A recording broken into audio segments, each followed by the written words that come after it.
I said, plug me in. I got stuff to talk about, damn it.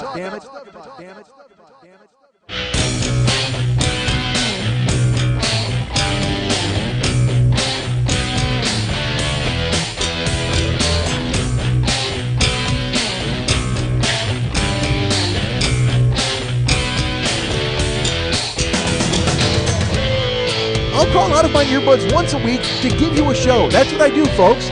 I do this show for the common man, for the people in despair. I bring this show into the world and I sell it everywhere. The simple truth lies waiting here, folks, for all of you to share. Hold on, I will take you there. Hey, what's happening? Mike Schmidt, 40-Year-Old Boy Podcast. That was freaky. I didn't expect that at all. We're recording here at Lily von Stup's Casa de von Stupp. I was going to say Casa de Stupp, but I think that's wrong. That's like a sex house, right? And if you actually translate that, isn't that sex house? Casa de Stupp? Casa de von Stupp is the way that means it's your house. I casa mi su casa. What is that? What Eddie Murphy bit is that? Where he's doing his dad at the end. He goes, "It's my house and I live here. It's mi casa." And he says it in the different, because I goddamn, what a fucking awesome. I look at Raw is a million times better than Delirious. I will fight you if you disagree. Because Raw is angry. Raw is more, it's just more. And it's funny because my friends are like, no, dude, Delirious and fucking, the Lemonade, the Elvis. I mean, the Elvis is brilliant. Dude, both of them are brilliant. Can we just agree with that? I don't want to make a Sophie's Choice about Eddie Murphy comedy specials. Back the fuck off, people, all right? I'm not going to Cain and Abel this shit. I'm not going to cut my kid in half or whatever the fuck happened. What happened? Didn't he have to cut his kid in half, right? Isn't that what he had to do? Cain cut Abel in half. No, Cain and Abel were brothers, and they had a fight, and then their fucking mom turned into salt. I don't know what the fuck that book has to do with anything. I haven't read the Bible. I just know a bunch of like little chunks from it. And then because that thing, huh? You never read the Bible? I didn't. I mean, cover to cover. It was so exciting. It is pretty gripping. Murders, rapes, No. awesome. Mike Schmidt reading the Bible begat Mike Schmidt putting the Bible down. So, I mean, that was really... That was as far as I got into the begats, and I was like, that's it, Andronicus. I'm putting this away. Is that a guy? I don't even know. That might be a... He is. He's a Marvel character. I think so, right? He's like a herald of Galactus, but he's in the Bible somehow. Galactus sent Andronicus with the Silver Surfer to find a world he could devour, and what did they see? Cain and Abel cutting a baby in half. And Galactus said, fuck this, I'm leaving. I can't stick around here. These dudes are going to write a book about this. Marvel just had a big press conference and they were announcing all of their movies. I think Andronicus actually comes out in 2018. Andronicus witnessing the slaughter of Cain and Abel's children. And then Gomorrah turned into a pillar of salt because she turned and looked at Sodom. And that's where sodomy is from, right? Sodom is from sodomy. That's weird that they took like a Bible character and they made it a thing, like a sex act is named after a Bible character, because that's kind of creepy, because then it's the thing you're not supposed to do. Honestly, if Sodom equals sodomy and Sodom's in the Bible, isn't okay to do it because it's in the Bible, right? It should be okay to do sodomy if it's named after a Bible dude. You know, it's like if fucking had somehow been called Matthew, Mark, and Luking, then we'd all be fine, right? Sodom wasn't a guy. He was a dude. Yeah, Sodom's a dude and Gomorrah's like a chick. And then she fucking died because she turned around and she saw lightning and it turned her into salt. And then Moses came and dropped the ocean on her. Right? Isn't that what happened? I saw that movie. And then fucking Lily Munster sent a baby into the reeds and it was saved. Or no, actually Lily Munster saved the baby from the reeds, right? I think Lily Munster saved the baby from the reeds. And then fucking the guy from Planet of the Apes came in and he fought the guy from Westworld. It was goddamn awesome. I love that book. The Bible's actually pretty gripping when you think about it. Fucking Ben-Hur walked in and he took on the fucking king from King and I. And then they danced around. Anna came in and they danced, and sure enough, what did they do? They made Anna build the pyramids. That's what happened. Anna from the King and I built the pyramids. See what happens? The Bible's actually pretty interesting when you really break it down. Yes. Get your stinking paws off me, you damn dirty savior. You remember that part of the Bible? When Jesus caught fucking Moses in a net and they fucking ran up with a bunch of monkeys on horseback? I remember that. Damn you all to hell, you ruined it. And he's looking up and there's a crucifix in the sand. You remember that part? The Bible's a gripping book. It'll get you. It'll fucking get you. The fucking man cowboy from Westworld. Moses. I can't do it. I can't. See, you know, I can't do a Yul Brynner. If I did a Yul Brynner, it would just be me doing Billy Crystal doing Yul Brynner. Which, and by the way, I'm going to say this, and again, it might be a controversy, and you guys might want a piece of me, and that's fine, because I will stand there and I will fight all of you. Again, I'm doing a lot of fighting this week. I'm taking everybody on. I'm taking you on the Eddie Murphy thing. I'm taking you on the Yul Brynner thing, Billy Crystal thing. Actually, it's a Billy Crystal thing. It's not a Yul Brynner thing. We're not going to fight about Yul Brynner. We all agree he's great, right? Dude, what if in 2014 I had a fist fight with somebody over Yul Brynner? Oh my God. You know what? I can think of no greater cause. And I don't even know what position I would take. Would I be pro Yul Brynner or anti Yul Brynner? Because, I mean, we're all pro Yul Brynner. All of us are all pro Yul Brynner. Because, dude, he fucking checked out and he made that commercial where he's like, I tell you now, do not smoke. After he died. Remember that? It was like Yul Brynner's ghost was like, dude, I tell you now, I am dead. Don't smoke. I don't know if Yul Brynner was Dracula. I'm not sure if he was. Blah, blah. I tell you now, don't smoke. Don't smoke. That's the Italian Dracula. That's Draculini. Draculazzo. The Italian Dracula is Draculazzo or Draculini. I can't decide which is better. Blah, blah. I tell you now, don't smoke. An anti-smoking Italian vampire? I've just created, you know what? Fuck it. If you steal that for Adult Swim Comedy's fucking channel or Cartoon Network, I'm coming after you. We do need to pitch that, right? An anti-smoking Italian vampire? Just with, and even if he just did fucking crazy bit pieces where he just, like little tiny fucking public service announcements. Blah, blah. I'm here to tell you now. You don't want your fangs to turn brown. Don't smoke. Blah. Awesome. Draculini or Draculazzo. I can't decide which one is better. Enrico Draculazzo. He actually sang the national anthem, The Naked Gun. Look, it's Enrico Draculazzo. That is one of the biggest laughs I've ever had in a movie theater. I am telling you, that callback is so fucking genius. And then I did basketball, and it was so stupid when I got cast in basketball. Fuck, I should talk. I never talked about that. I should talk about that at some point. There's a lot of shit I was supposed to talk about. I didn't. By the way, let's talk about this really quickly. Remember where we're at. No. Remember we're going to talk about basketball and Draculazzo and Enrico Palazzo. I'll get back to it. I promise. But I have to cover something from last week because people wrote me and they're like, dude, I got a question. You said, because I opened the podcast by saying something and then never referred to it again. And boy, aren't we all surprised when that happens. See, this is what happens when you just kind of fucking ping pong around. You don't know what the fuck you're talking about and you got to get lost. If I had a script that had Draculini, Draculazzo in it, then I would know exactly what I was talking about. But instead, I wind up talking all this shit out of the top of my fucking skull. So, and by the way, I say skull, get to be spookier. I could have said top of my head, but it's Halloween week. Top of my skull. Boo. Skull. So here's what I have to talk about. Really quickly, I will touch on this really quickly. Oh my God, are you dying? What the hell happened over there?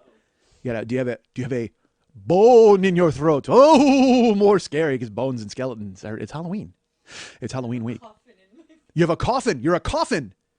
She's a coffin because there's a bone in her throat. This is my Halloween show. It's awful. And actually, honestly, I'm here. It's Halloween week. Make with the candy, folks. Right now, you have to put candy as an offering on your iPod or your iPod Touch or in front of your computer or on your dashboard right by your iPod vagina. Hand me candy. Handy candy. Let's invent handy candy. Handy candy is actually Draculazzo's sidekick. All right, so, folks, handy candy could be somebody else on Adult Swim. So, folks, last week, as we were talking, we were doing a show. And by the way, I should tell you, this week is this week. Today is yesterday for you. Oh my God. Well, seriously, because tomorrow, because people don't know, it's all at the weird timing. Oh my God. Dude, I have a piece of hair and it's totally, I keep brushing it back. About last week, please. Oh, you're really chasing me around? I'm chasing my own tail. I know you're in pain. You're in pain, but dude, all right, let's talk about this for just a second. No, let's. No, because you are lying down like chewed gum. I mean, you're in a fetal position and you're hurt. And do you know how difficult it is to try to be funny to a hurt person? I would be the worst paramedic who ever lived because I would just show up at accident fucking places, guys with glass in their face, and I'd be like, dude, that's 7 years bad luck. Ha ha! And I'd laugh, and they would go, and they'd die. It's awful because I'm like, my instinct is to try to make people laugh, but man, you're hurt, and I feel terrible. You are the Patch Adams of podcasts. Yeah, You're which... hysterical. Yes, but you're the patient zero of all podcasts. I don't want to be the Patch Adams of podcasts. I'd like to talk to an audience that enjoyed me. I do enjoy you. I know you do, but it's just I feel bad about sitting here and looking at you bent like a gnome. I mean, it's just awful. Your knee and your back and everything, and I love you, but it's just like, oh man, I want to pick you up and straighten you out. I mean, you're just all right angles. It's like Donald Duck should make a fucking film strip about you, and they should show it to me in 5th grade math class. God damn. You are just geometry in the pants. Because everything is shapes and angles with you. You can't stand up straight. You're bent and gnarled and toothless. You're not toothless. All right, let's be honest. You're not toothless. But you are, and I want to fix you in some way. And so, by the way, if I was the Patch Adams of podcasts, You'd be the healthiest motherfucker in the world because didn't he heal everybody with his goofy jokes? No, he just made them laugh till they died. Then you're in. Then I will gladly wear the red fucking nose of Patch Adams and be the Patch Adams of podcasts. And I will make you laugh until you die. And that will be the day the show ends, quietly. You'll just pass away in your sleep there in the rolly chair. And I sit here on the fucking hard fucking wooden chair. And I'm just like, all right. And literally, you do me a favor, die during a show. Please die during a show. And here's why. Just so then you die during the show, I can just go, all right, well, it's over. And then that's it. Like, that'll be the end of the show. Because I used to say it was going to end with a gunshot because I was just going to fucking off me. But I think it's a better ending if the producer dies. Thanks. Well, it is. No. Better ending for you. No, it isn't. I lose you. I lose my Lily. I can't do that. How about the fact that I die? Honestly, these days, You're an asshole. 6 of 1? Really? Tell me you're not eyeing that finish line. I think you are.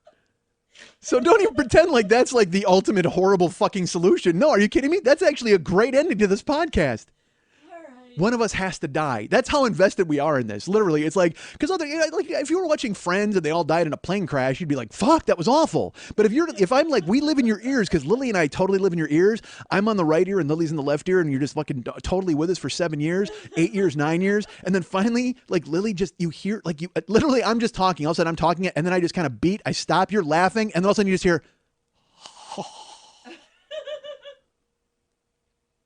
That's it. It's over. Like literally that would be the greatest ending of a podcast in history. That trumps the gunshot. I like the idea of the gunshot, but I really like the idea of you dying on the air that much more because that'd be perfect for us. You wind up fucking perishing. But then again, here's the bad thing. If you die on the air, who uploads that show? Really nobody. I mean, folks, with the week that there's no show, you know, the fucking podcast is over because Lily died on the air and we couldn't get it up. So I need to actually, you know, that's the next time I call Belknap. I call him up and I'm like, hey, this is awkward, but Lily died. Can you upload the show for me? And he would just nod furiously. And then I would come over to their studio and pretend to touch things that were important and professional. They can't let me in there, the shrine of podcasting. So anyway, last week I was, I opened the podcast and I go, by the way, when you hear this, I may already be dead. I think I said that at the beginning of the show. And then I wound up talking about a million other things and I never referenced exactly why. So I'm here to tell you this week exactly why. And it is this week, as I mentioned before. Today is yesterday for you. So you're listening to this on Thursday. I recorded this on Wednesday. So there you go. Or no, that's incorrect. But it is this week. That's all I'm going to say. Look, Lily's schedule is very busy, and I've had to accommodate her, and I've had to come here and do what I can. Yeah, it's all me. Well, it certainly is. I'm actually worried. I don't know if there's... Can you guys hear like a weird hum? Because I don't know if the microphone... Because it's a good microphone, and I don't know if it's picking up Lily's iron lung. I have no idea if it's going ahead and... This show is now Futurama. Lily's just a head in a jar. Honestly, she's just a head in a jug. And I just come here and it's just her skull and she operates the buttons with her brain. So we have things and there's a thing, but it's this week. I'll tell you that. So, last week I said, I may be already dead. By the time you hear this, I may already be dead. And there's a reason why, because, I went out of town like 3 weeks ago. I was traveling. I was out to see Jill in Milwaukee. Well, not in Milwaukee, close by there. I don't want to say where. I don't need you people showing up and sleeping on her lawn. She doesn't have a lawn.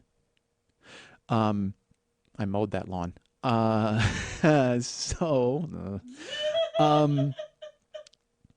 made me laugh. All right, so I was gone like a month ago or whatever, and then I came home. And I walked into my house, my apartment, and I hadn't been there. And I was gone for, I think, a good 6 days. You know, I took a trip and I was gone for quite a while. And I walked into my house late. Erica dropped me off. She's very friendly and nice. And I walked into my apartment, and as I walked in, there was a noise.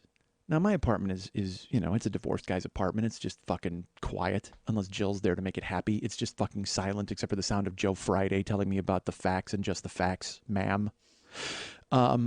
So I come into the house, and I've been gone a week, and I just hear like that kind of noise. Like it was less and more. like that kind of, but slower. See, my tongue's too fast. Yeah, that's right. I can't do it. But it was like it was more like a wee wee wee. I'm just gonna make a bunch of noises for an hour. It was more like it was sort of like that. No, it was more like no. Actually, it was I don't know what it was. What I just did fucking noises for an hour. Actually, I walked in my house and I heard this. I'm like, what the? It turns out the fucking Mersey beat was in my fucking kitchen. I can't even say it. It made me laugh. I walked in my house and all of a sudden I heard ferry cross the Mersey. Wait, what the fuck? I walked in my house and I heard, can you see the real me? The Who was in my house. All right, so, it's so dumb. But I walked in and there was a noise and it was like a ticking noise, like a. Actually, you know what that was, by the way? That's a mouse with cancer who has 2 peg legs. All right, so.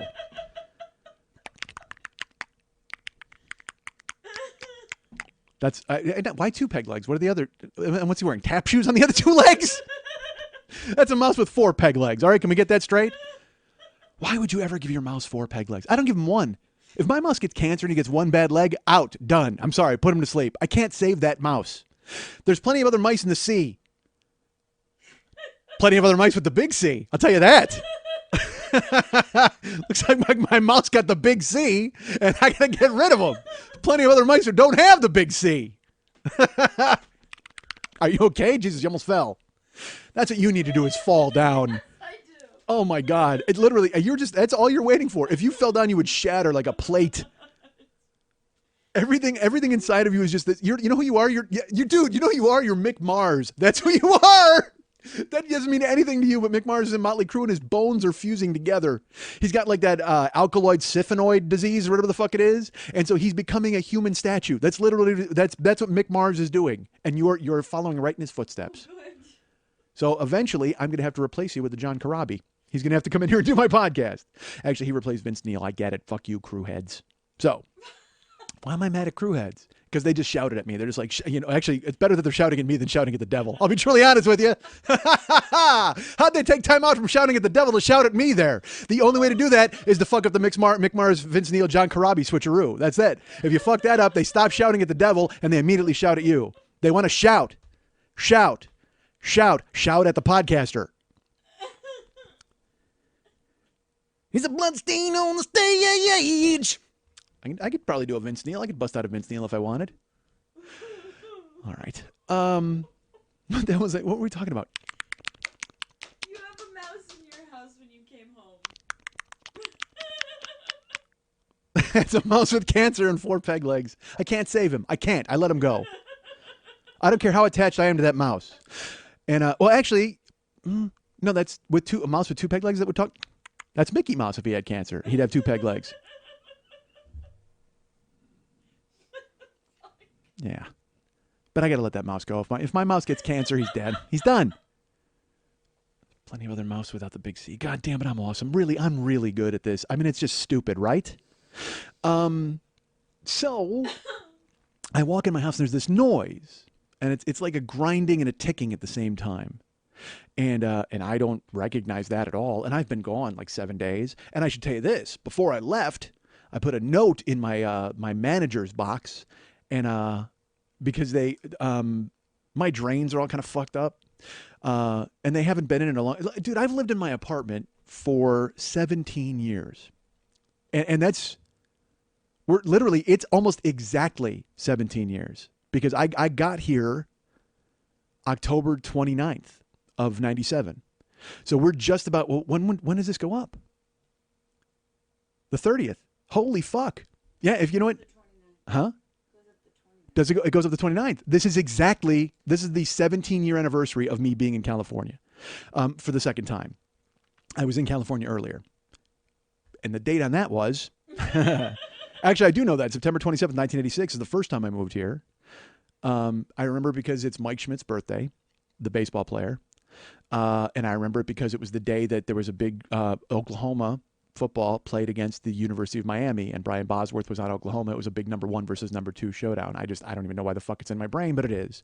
But it's also, the main reason I remember is because it's Mike Schmidt, the baseball player's birthday, September 27th, and then it was 1986 when I moved here, and that was, well, actually, I didn't move here, I moved to Orange County, and I remember getting picked up by Lenny, and then we wound up going to, it's very important that people know this, and then I went to dinner at fucking Caro's. We ate at Caro's, and then I moved into my, it's just whatever, who cares? All right, so, and actually, when I came back, and then I went to Tahoe after that, and then I came back in 91, and that was like in January of 91. It was Gulf War time. It might have been December of 90, January of 91. Or was it December? Dude. Oh my God. No, people want to know, God damn it. People want to know. Don't fall down and shatter like a plate. Nobody fucking cares. I know, nobody gets dates. But I will tell you, this is the 17-year anniversary of me moving to California from Naperville, Illinois. Wow, that's wild. We're right on the number. So I've lived in this apartment for that long. And I will tell you this, and this is fucking, and believe me, I'm reminded of it constantly. They have never changed the rug in the entire time I've lived there. I've had the rug cleaned a bunch of times, but I need a new carpet. I just do. But here's the thing, and even Jill's like, dude, fuck. Because they owe it to me. That's the thing. It's like in California, they owe me a new carpet. But even if they have to give me a new carpet, I would have to rent a truck and move my stuff out of the house into the truck while they put in the new carpet and then move it all back in. And I don't have any friends. So, it's going to be just me lugging fucking, and granted, I also don't have any fucking furniture because, my house is fucking empty. It's a divorce guy house. But even I don't want to carry out 2 desks, a cocktail bench, and a chair. Fuck that. Part of me wishes I could just move stuff around and they could just do partial carpet stuff and crazy quilt it. How fucking great would that be? Because then my place would look like the fucking hotel room I was at in San Francisco that Jill and I stayed in. Did I talk about that joint? It looked like Pee-wee's Playhouse. It was fucking hysterical. Yeah, I haven't talked about that on here, have I? I will. Our trip to San Francisco. Well, I'll get to that later. But I need a new carpet, man. And in 17 years, they've never painted. They've never put in a new carpet. And these are things that they owe me. And I feel I don't like asking for stuff. To me, it's just like, why fucking ask them? I don't get it. But, they raise my rent every year. I get that percentage increase that they do in California that you have to pay. It's just mandatory. And then they have this one time a year fee that you get to pay, like a $47 fee. It's part of the price of doing business or living in their fucking house. I have no idea. But I'll tell you this, the people who run my building, the owners, the landlords, the man, I really like him. I've talked about him on here before because the wife is a fucking psychopath. She broke off my ex-wife's fucking windshield wiper once off my car, and I went walking out with it like I was going to fucking hit her with it, and they freaked out on me, and we didn't have to pay rent for like 2 months. I told that story in here, right? I must have. One time, well, because I feel like because there are new people aboard. There are new people jumping on board every week. And I'll tell you this, there are people jumping off board every week. And by the way, the people who are leaving the show, they love telling me they're leaving the show. I don't get it. I don't understand it. They write me notes and they tell me that they're leaving or why they can't listen anymore. And then I read it. Because this dude, someone wrote me a week ago, 2 weeks ago, and I get this all the time. But he was very nice about it. But he's like, but the headline on the email was, "The reason I have to unsubscribe to your podcast." And I mean, okay. And then I open it up and it's fucking like 47 paragraphs of why. And in my head, I'm just like, dude, I'm going to go reverse Jerry Maguire on you. You had me at goodbye. I mean, I don't know why you have to tell me, why you have to loudly announce you're taking off. There's no problem. If you don't like it, it's not for you. I get 2 words for you. Click.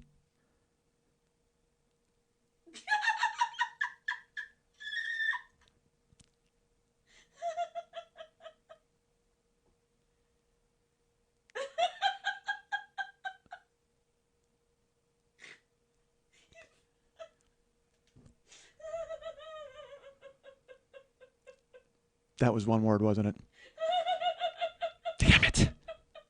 I always mess that up.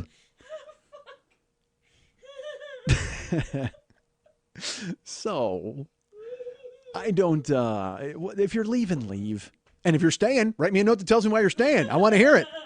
See, that's the email I can dive into. I can sink my teeth into that. Hey, here's why I'm staying with your podcast. All right. Our friend Joe Pereira wrote me last week, and he's like, I just figured out why your podcast is my favorite podcast. And he wrote a lot of nice things on my Facebook page. And I'm like, thank you, Joe.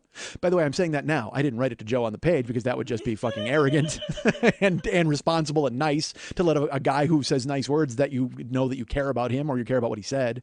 I don't know if I ostensibly care about Joe Pereira himself.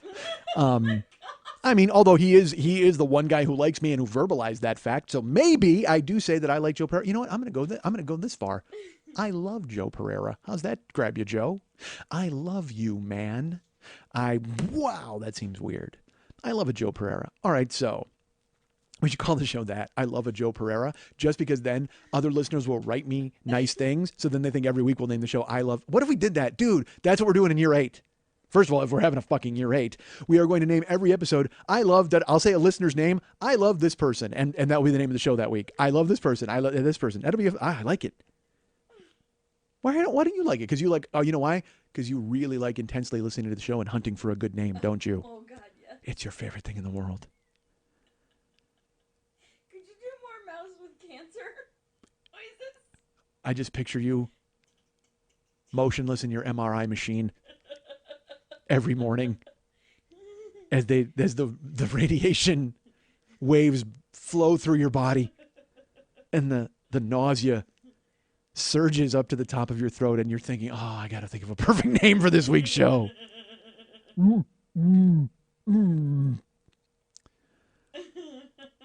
That's not unlike the reaction most listeners have when they listen to the show itself.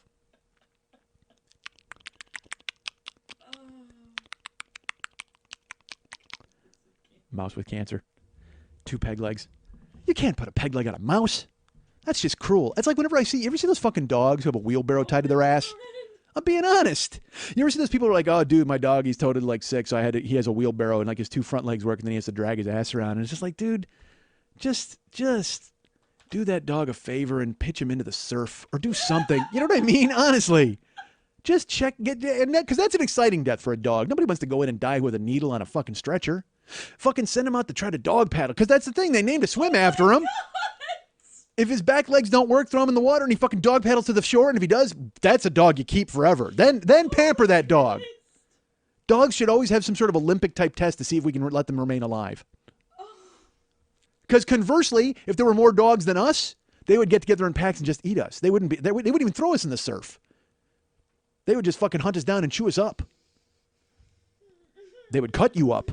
Peter Murphy style. You know the way. I can't do a Peter Murphy. I want to. I wish I could. I can't do a Peter Murphy. Wasn't Peter Murphy in Bauhaus?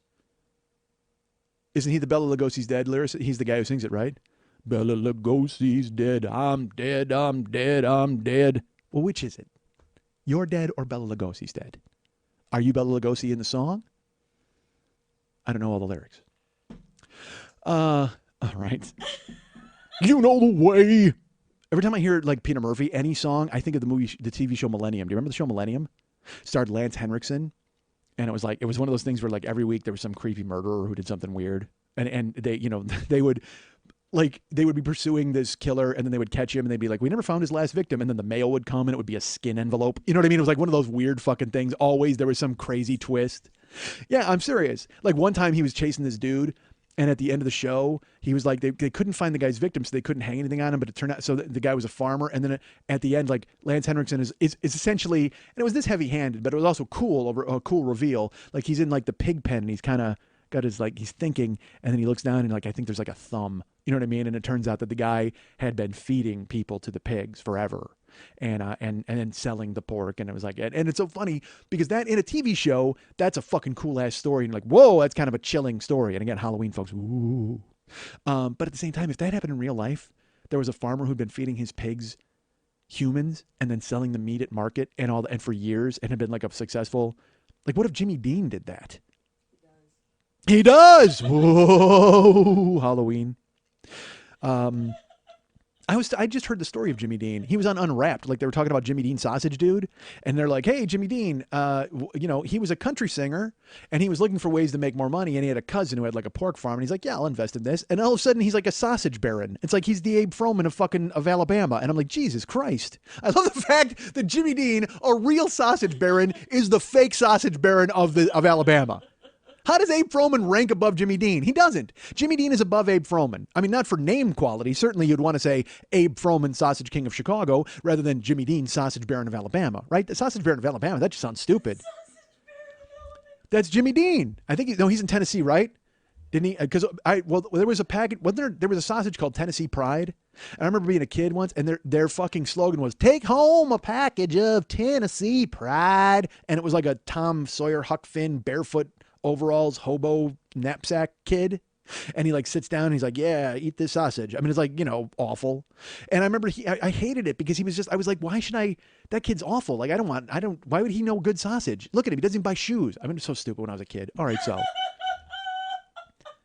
I could never understand like logos. Like I said, the Pillsbury Doughboy is the world's greatest war criminal. He's made out of dough and he wants to lead all of his people to the oven. He's terrible.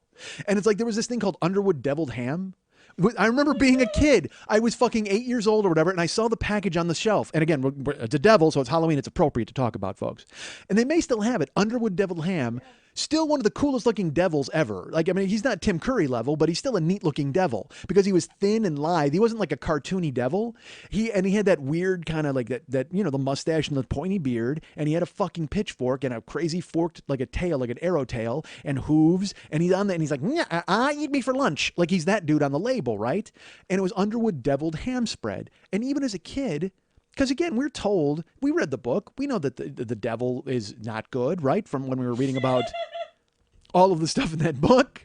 That's what it begat, a hatred of the devil when you read the Bible. Well, fuck. I could never understand why they wanted me to eat their lunch spread and they put the devil on it. Like I was like, that is not a quality mascot for your fucking company. That doesn't, he's the Lord of the Underworld. Why would he want me to have a good lunch? It makes no sense at all. As an 8-year-old, I would ponder that. I'd be in the fucking grocery store when I wasn't stealing candy, because I did that. Here's what I used to do as a kid. Terrible. We would go shopping, all right? And I would immediately go to the candy aisle because there'd be 5 of us and we'd split up because we were fat. And we would look for samples or whatever the fuck we had to look for in the grocery store. But I swear to God, this is what I would do. And I would tell Lenny I was doing it. I would go into the candy aisle and there was this candy called Brock's Candy Stars. They were chocolate. Like they looked like pinwheel stars. Well, I would go and I would tear a package of them open and I would push them to the back. And then we would just go shopping and we would walk down the candy aisle and reach over and grab a handful and eat them and then just walk. We would eat an entire bag of chocolate stars to the entire fucking shopping trip. That's what I did every time we went to the store. So if you're wondering where the candy obsession started, it certainly started then. And if you're wondering where my obsession with thievery started, it started back then. And if you ever wondered why I was such a bad person, there you go. There's an anecdote for you. I was at 8 eating stolen chocolate, pondering the existence of the devil on my lunch spread. That's what I was doing. And I was like, why is the devil telling me? Why he is Lucifer. He is the master of the undead. He is in control of all of the horrid souls who could not get into heaven. And he cares that I have a nutritious sandwich? I don't believe that. Take him off the label, Underwood. All right. And that's too close to Underworld as far as I'm concerned. Honestly. That should be Underworld Deviled Ham Spread, all right? I see this. I see the devil working. I fucking see you working, Satan. Trying to get me through a delicious lunch spread and also a ham in a can. Ah, what a death. A cool, awesome name for a cartoon or a nursery rhyme, but really fucking awful for a lunch. I don't want ham in a can. I will not, could not on a train. I would not, could not on a plane. Fuck you, Sam I Am. Keep your ham in a can and your green eggs. So, my pipes are messed up is my point. Oh. That's the point of all of this. Oh. So my apartment, I have, like I said, I don't like to ask for things. It just seems kind of silly. And also the guy who owns the joint he's got to be 87 now. And that's not even an exaggeration. I think he's exactly 87. He turned 70 the day I moved to town. So yes, he's 87 today. What if that was it? What if everything was revolved around this fucking date? He's an old dude. All right. But he's still kind of, and I will tell you this, so Italian. You know what? He may be 187. He may be Draculazini. Maybe that's who he is. He might be Draculazini. Draculazzo. Jesus Christ. I don't remember the name of the guy. But I know he's like, sir, how are you doing today? And he's very Italian. I think I've talked about him on here before. And he's so Italian, his name is Mario. Mario. And it's like, oh, Mario, how are you today? It's like hard not to lapse into that conversation with him. He is so Mario that his brother Luigi fixes my sink, and that's why my pipes are all fucked up. So, Ding, ding, ding, ding, ding, ding, ding. Boom. My pipes are messed up in my house. And also, so I said, the guy's old and I don't want him to die. I hope he's a vampire. I hope he's the undead, because if he dies, I guarantee you, like, his family, yeah, there's stuff that's just dying off. Like, bookstores are dying off. And by the way, let's talk about this really quick. I have to do this really. I have to say this because it made me laugh in such a stupid way that I was like, because it was a throwaway, and throwaways should get recognized. Okay. If there's a really funny throwaway, it needs to be brought to light. I don't care if you hate Family Guy. You might. That's fine. I don't hate it. I think it's a joke machine, and I understand there's no real plot, but it's just a way to churn out jokes. And I watched the Simpsons episode of Family Guy. I thought it was great. I loved the fact they referenced a bunch of stuff. You didn't like it? You hated it? I liked that they referenced stuff. I enjoyed it very much. But the next week, there was one of the plots was that Brian the dog became a runner, and he was running, and he had a runner's high. And he goes, me and this girl Chloe are going to be running the marathon in a couple of weeks. And Lois goes, the marathon? What if that sexy boy shows up again with another bomb? And I was like, it deserved everything. Like, the show could have ended then with the credits rolling. What if that sexy boy shows up with another bomb? I'm like, it was so perfect, because it just, and I understand if you had friends injured in the catastrophe or the tragedy, I apologize, whatever, that's fine for you. Because I told you, they do stuff on there that makes me, like, they do 9/11 stuff, and it makes me go, fuck. Like, if you had any sort of tenuous connection even, and you watched and somebody said that, you would wince. I mean, you would just, because it's not. But that's the thing. They suffer no fools, and there are no sacred cows, and they kind of, and look, whether you think it's smart or not smart, or funny or not funny, that's fine. But I had to recognize the fact that she just goes, because again, it wasn't like people stopped. There was no huge laugh. There was no look at this. It was this total throwaway line. What if that sexy boy shows up with another bomb? And then another character said something right away. And it's almost like they just jammed them both in there. So they go, we need to put this line in there, but let's step on it so nobody has time to obsess about the fact that it was really inappropriate. But goddamn, it made me laugh. I mean, and it was that thing where I'm alone in my house. I'm sitting in my giant overstuffed chair, and I got my leg up on the arm, and because I'm catching up on the old Family Guys, and she said that, and I wish I could even, it was almost an out of body experience to watch myself, to see myself, because I just went, and I just started laughing. It took me a second, and I just I just laughed, and I had to pause it. I'm like, ha, dude. And I rewound it like 3 times just because the delivery, even the deadpan cartoon character Lois, like, delivered it perfectly. It was so great. Such a great joke. And it's funny. I know 2 guys who write on the show. Like, I know Steve Marmel and I know Aaron Lee. And I almost thought about just, like, sending off emails and just going, all right, who wrote that? Like, seriously, you got to tell me who did that, because that joke, that line, just because it's such a fucking needle, it's such an assassin's line to throw in there, and they just shove it in and not make it a big deal.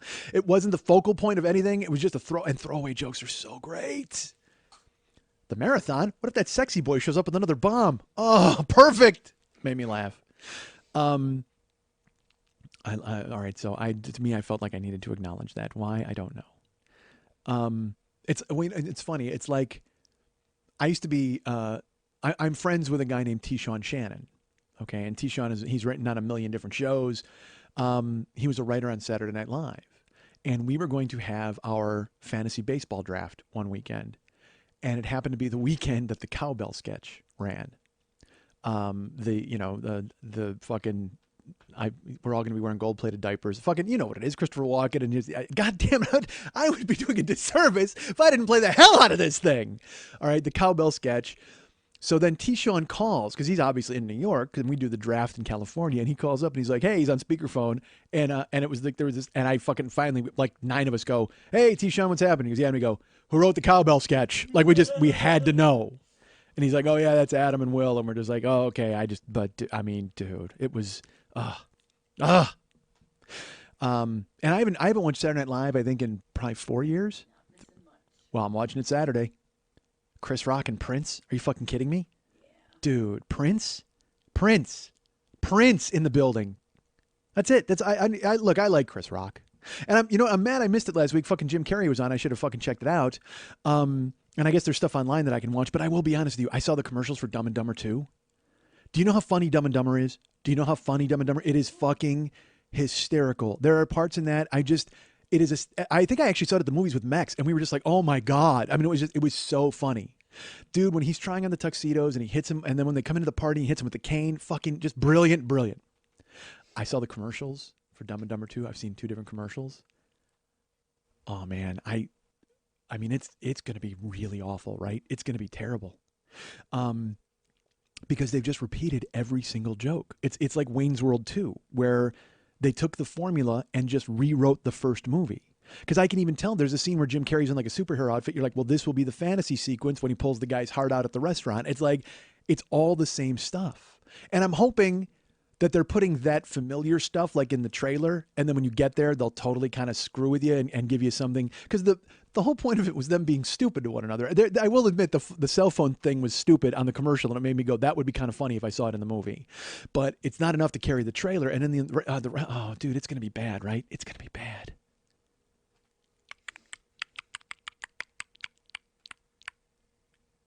Actually, you know what that is? A mouse with cancer fleeing the theater halfway through Dumb and Dumber 2. I can't believe it's just like the first movie. He runs away. All right, so Luigi fucked up the pipes at my house. And they've been fucked up since October 29th, 1997. I mean, they have just been a nightmare. The bathroom, you know, the kitchen sink, I'm sorry, the bathroom sink and the bathtub, they drain a little slow. They drain slower now because they have all of my hair in them. That doesn't help, probably. But then I've told them, I'm like, and this is what drives me fucking crazy. I mean, he fixes everything. It's awesome. And dude, I've lived there 17 years and like no roaches, no anything like that, which is really important to me. It's just a clean place. He maintains it and it's really nice. And that's why I'm saying I don't want him to die. I'm hoping he's Draculazzo because like there are things that disappear. Like, yeah, no, I'm backtracking. Look at this. I'm peeling the onion. I know where I was at. Like bookstores are dying, places are dying, and people who want to own buildings, individual landlords, they're slipping away because they don't. You know what, dude? Nobody wants to get a phone call that, oh gosh, my sink is flooding. You know what I mean? Nobody wants to fucking get that phone call because they're like, hey, look, pay your rent and shut the fuck up. That's all they want to do. So I know when fucking Draculazzo kicks it, when somebody finally drives a stake into his heart, when his fucking wife tears a windshield wiper off of my car and drives it through his heart, that his daughter is not going to step up and take the building and be a good landlord. No, she's going to sell it to some management company. And then I'm going to have to deal with this shady, draconian fucking 9 dudes in overcoats behind a desk. And I won't be able to fucking get anything done at all. And they'll come in and they'll fucking raise the rent or change the rent or open it up to people who shouldn't rent there. And it's just going to be a fucking mess. And I know you're like, well, who are the people who shouldn't rent there? Young people who just moved out of their house and have a check. You know what I mean? I don't want young people in my house. I'm 47 years old, young people. Stay away from where I live. It's nice. I've got a pool. I don't want you and your fucking shady ways and your fucking dope addict friends nodding off around the pool and I have to step over you to get to my fucking car in the morning. God damn it. Enough, young people. Take your drugs to young Hollywood. I don't want it in the valley. The pipes are awful at my house. You don't want to live here. The pipes are so bad. And actually, the pipes aren't bad. All right, they're just, but you know, in the bathroom, the sink drains a little slow, and the bathtub drains a little slow. So here's the thing: I'll go to my manager, and I'll say, hey, the sink and the bathtub are draining a little slow. And she goes, oh, okay, well, I'll get you some Drano. And and this happens all the time. This happens like every couple months. She'll go, well, I'll give you Drano, and then I pour an entire bottle of maximum strength Drano down both drains, and then it works again for a month and a half. And then I say to her again, hey, and she's like, oh, I'll get you more Drano or whatever. And she's like, oh, we're out of Drano. Well, we'll have to see. And I'm like, dude, you have a plumber here every week. Get the snake. Get a fucking hanger. Do something. I mean, literally, their Chewbacca lives in my pipe. Scoop him the fuck out. And that's 17 years of me shedding. And I've lost weight and gained weight and lost protein and lost hair and then gained hair. And also, you know, I got hair in other places, not just on top of my fucking head. That's right. And so that comes off my chest or whatever the fuck. And that's all just finding itself into the drain. And if you don't believe, you know what? I'll put up a picture of my chest. If you don't believe me, that's what I will do. Why the fuck would I do that? But my point is that there's hair, and so there's stuff. So get a fucking plumber and scoop it up. Quit telling me to fucking put Drano in it every 6 weeks, because you know what? Then it starts draining slowly. And then I go to them and I'm like, yeah, hi, I really, and she's like, oh, we're out of Drano. I'll try to get some by the weekend. Well, no, go get some fucking Drano, man, because my sink is draining slowly. I don't like it. Hop to it, goddamn it. I pay rent. I'm that guy. I pay rent. But also, it's because I never ask for anything that it drives me crazy when they put me off when I ask for something. Because I know for a fact we got tons of squeaky wheels in that fucking building who want all these fucking things done. And I should just say, hey, you know what? Fucking change my carpets and paint my apartment and do all this shit. I should, but my laziness keeps me from doing it because I don't want to carry everything out of my... Because I'm like, dude, if I carry everything out of my house, I'm moving. Fuck that. I'm not going to move it and then move right back into the same fucking apartment. That doesn't make any sense at all. But you are moving into a new apartment because it'll be painted and nice new carpet. Yeah, fuck that. I mean, I know what you're saying, really, but it's like, I'm lazy. I'm a lazy dude. I am. And by the way, could you hear me actually? I think I actually coughed up a white flag when I was saying that. Did you hear me I just surrendered to the fact that I'm a lazy guy. Like, I was trying to rationalize it and make it, I'm going, oh, yeah, I've got a reason. And it's just like, nah, fuck that. I'm just lazy.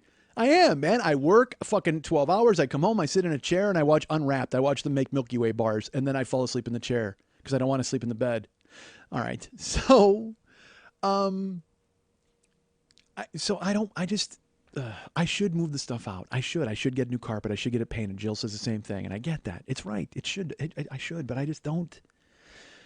Like I said, I'd have to go get a truck, and then I got to load all that on there. And, you know, I'm alone. And it's like, because I will tell you this, I've reached out to friends to do stuff, and I told you, I'm out of touch with all my friends because I'm Travis Barbecue. My friends are all acting or doing whatever the fuck and writing. So then when I call them and all that, they're like, nah, I'm busy, or I can't do this. Or, I mean, I've even asked dudes to lunch, and they're like, nah, you know what I mean? They've got something going on. You know what I should do? Nah, never mind. That's just dumb. What if I had a listener party and I had everybody come over and like move my furniture out and I bought them all chicken and then we all watched them do my apartment and fix it? Wouldn't that be funny? That'd be awesome. Sure it would. That would just, well, the fact that I've also just revealed my intentions behind it instead of having a meet and greet and being nice to people, I want them to move my fucking furniture. I mean, I think it just turned into a fucking mess. I think you should turn your fans into minions. Why not? Speaking of that, oh, fuck, you want to talk about turning into minions? Dude. How did you almost die? Getting there. So I went to, well, actually, you know what? I'll talk about the minions thing later. Remember that. Turning into minions. Remind me, I am off mic. Do not think anything is wrong with your ears. I am off mic, ladies and gentlemen. I am now on mic. Be off mic again. I am now I'm off mic. You Now cannot be tell. on Now I'm on mic. Can you hear that? Can you hear the difference? On mic better than off mic. Well, off mic's okay. I'm over here and I'm talking about turning into minions, but now I'm back here and I'm turning into minions, right? See? It's much better. Folks, look at the trickery we're having. Look at the chicanery I'm bringing to you. Look at you know what? I'm a trickster. I'm a prankster in your ears.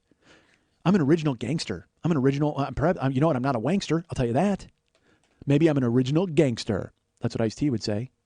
Ice-T and his fucking parade float of a wife. Jesus Christ, that chick. Oh my God. Coco's because she's just, my favorite thing is Coco thinks she's important or a cultural figure or something like that. And it's like, dude, you got to figure in 10 years when all of that falls, it's just going to be terrible. She's going to come down like the towers. I mean, honestly, Coco is just, I don't want anybody to be, because there's, and actually it's an apt analogy because there is a restaurant on top of Coco's head called the Windows of the Girl.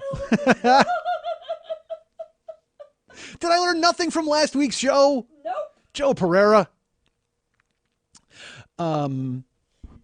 So I'm getting there. So, dude, my pipes are all fucked up, and I don't want to move my furniture and do stuff because I should. They owe me paint and they owe me a rug, and part of me thinks too, if I say to them, "Hey, you guys got to paint my apartment and put a new rug in," they'll just find some shitty rug in a dumpster and they'll have bed bugs in it, and then they'll give me some bad thin paint. You know what I mean? Because they're mad. They resent the fact because they want me to move. They used to for a long time. They used to come and try to bribe me to move into because I had shown some interest in moving into a 3-bedroom at some point.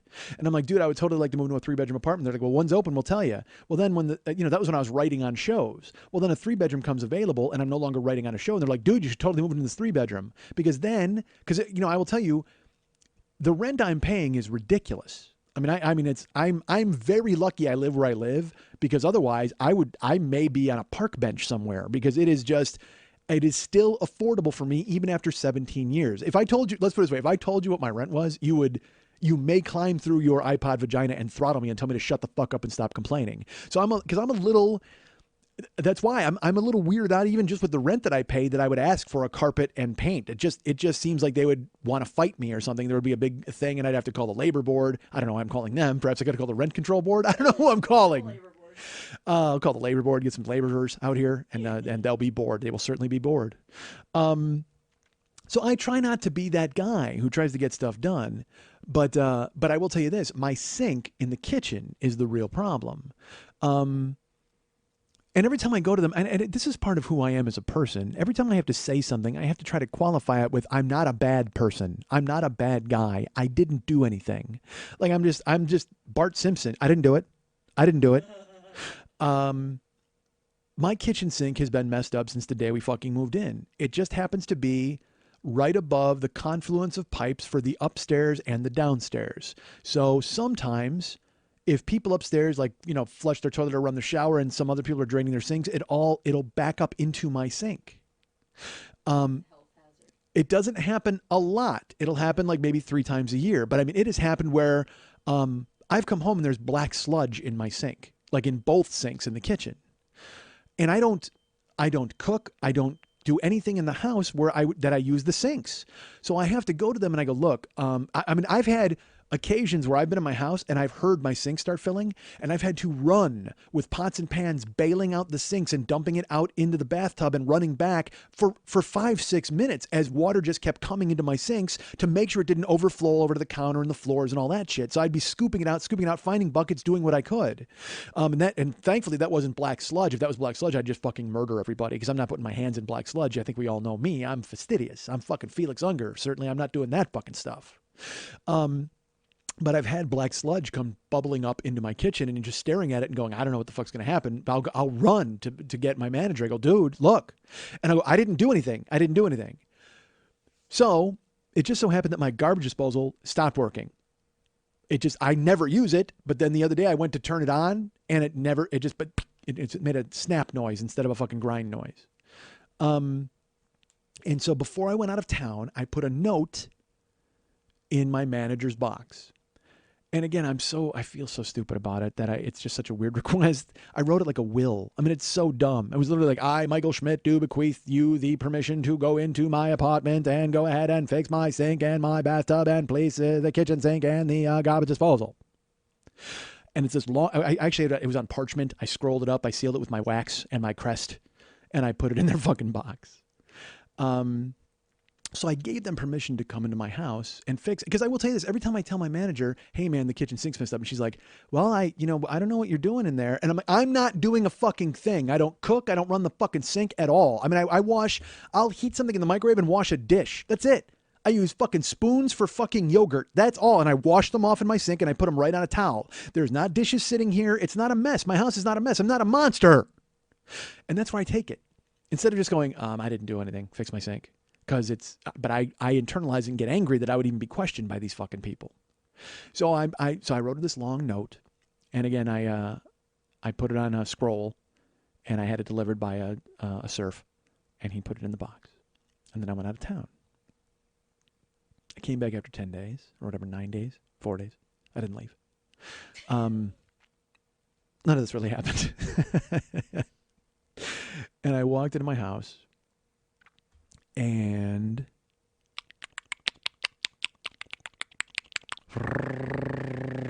it was like that, like but slower. And again, like I said, I can't slow my tongue down. It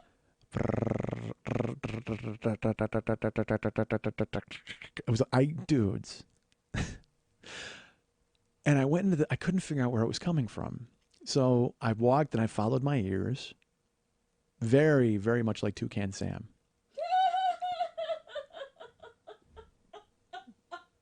But with a different sense. So I followed my ears. And it turned out the noise was coming from the kitchen. And I checked the sink.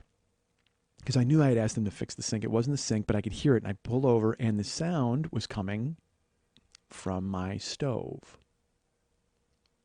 Now I should tell you, I've lived there 17 years. When I moved in, I had to buy a fridge. I have the same fridge. Still works. I have the same stove that was in there when I moved in. This is the stove that, I should tell you this, all right? When I moved into this apartment, I think I've talked about this before. When I came to town looking for a place to live in 1997, we found this complex and we went in and we looked.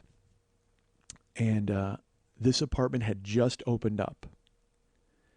There was like an 84-year-old woman who died, who lived there. She died. She had lived there for 40 years. Like since 1956 or something like that. And she had just died, so they were just looking to rent it. So we went in. So literally this apartment I live in has had 2 tenants in 60 years. And I'm assuming that stove was there the entire time. It's one of those. I mean, it still uses fire. It just, and I don't really use it. When Jill's over, I've started kind of cooking. Like I'll make a breakfast or something. I'll make a couple of eggs. And so I've just started doing that a little bit. But I stopped baking anything or cooking anything because I mean, I work in a fucking restaurant. What's the point?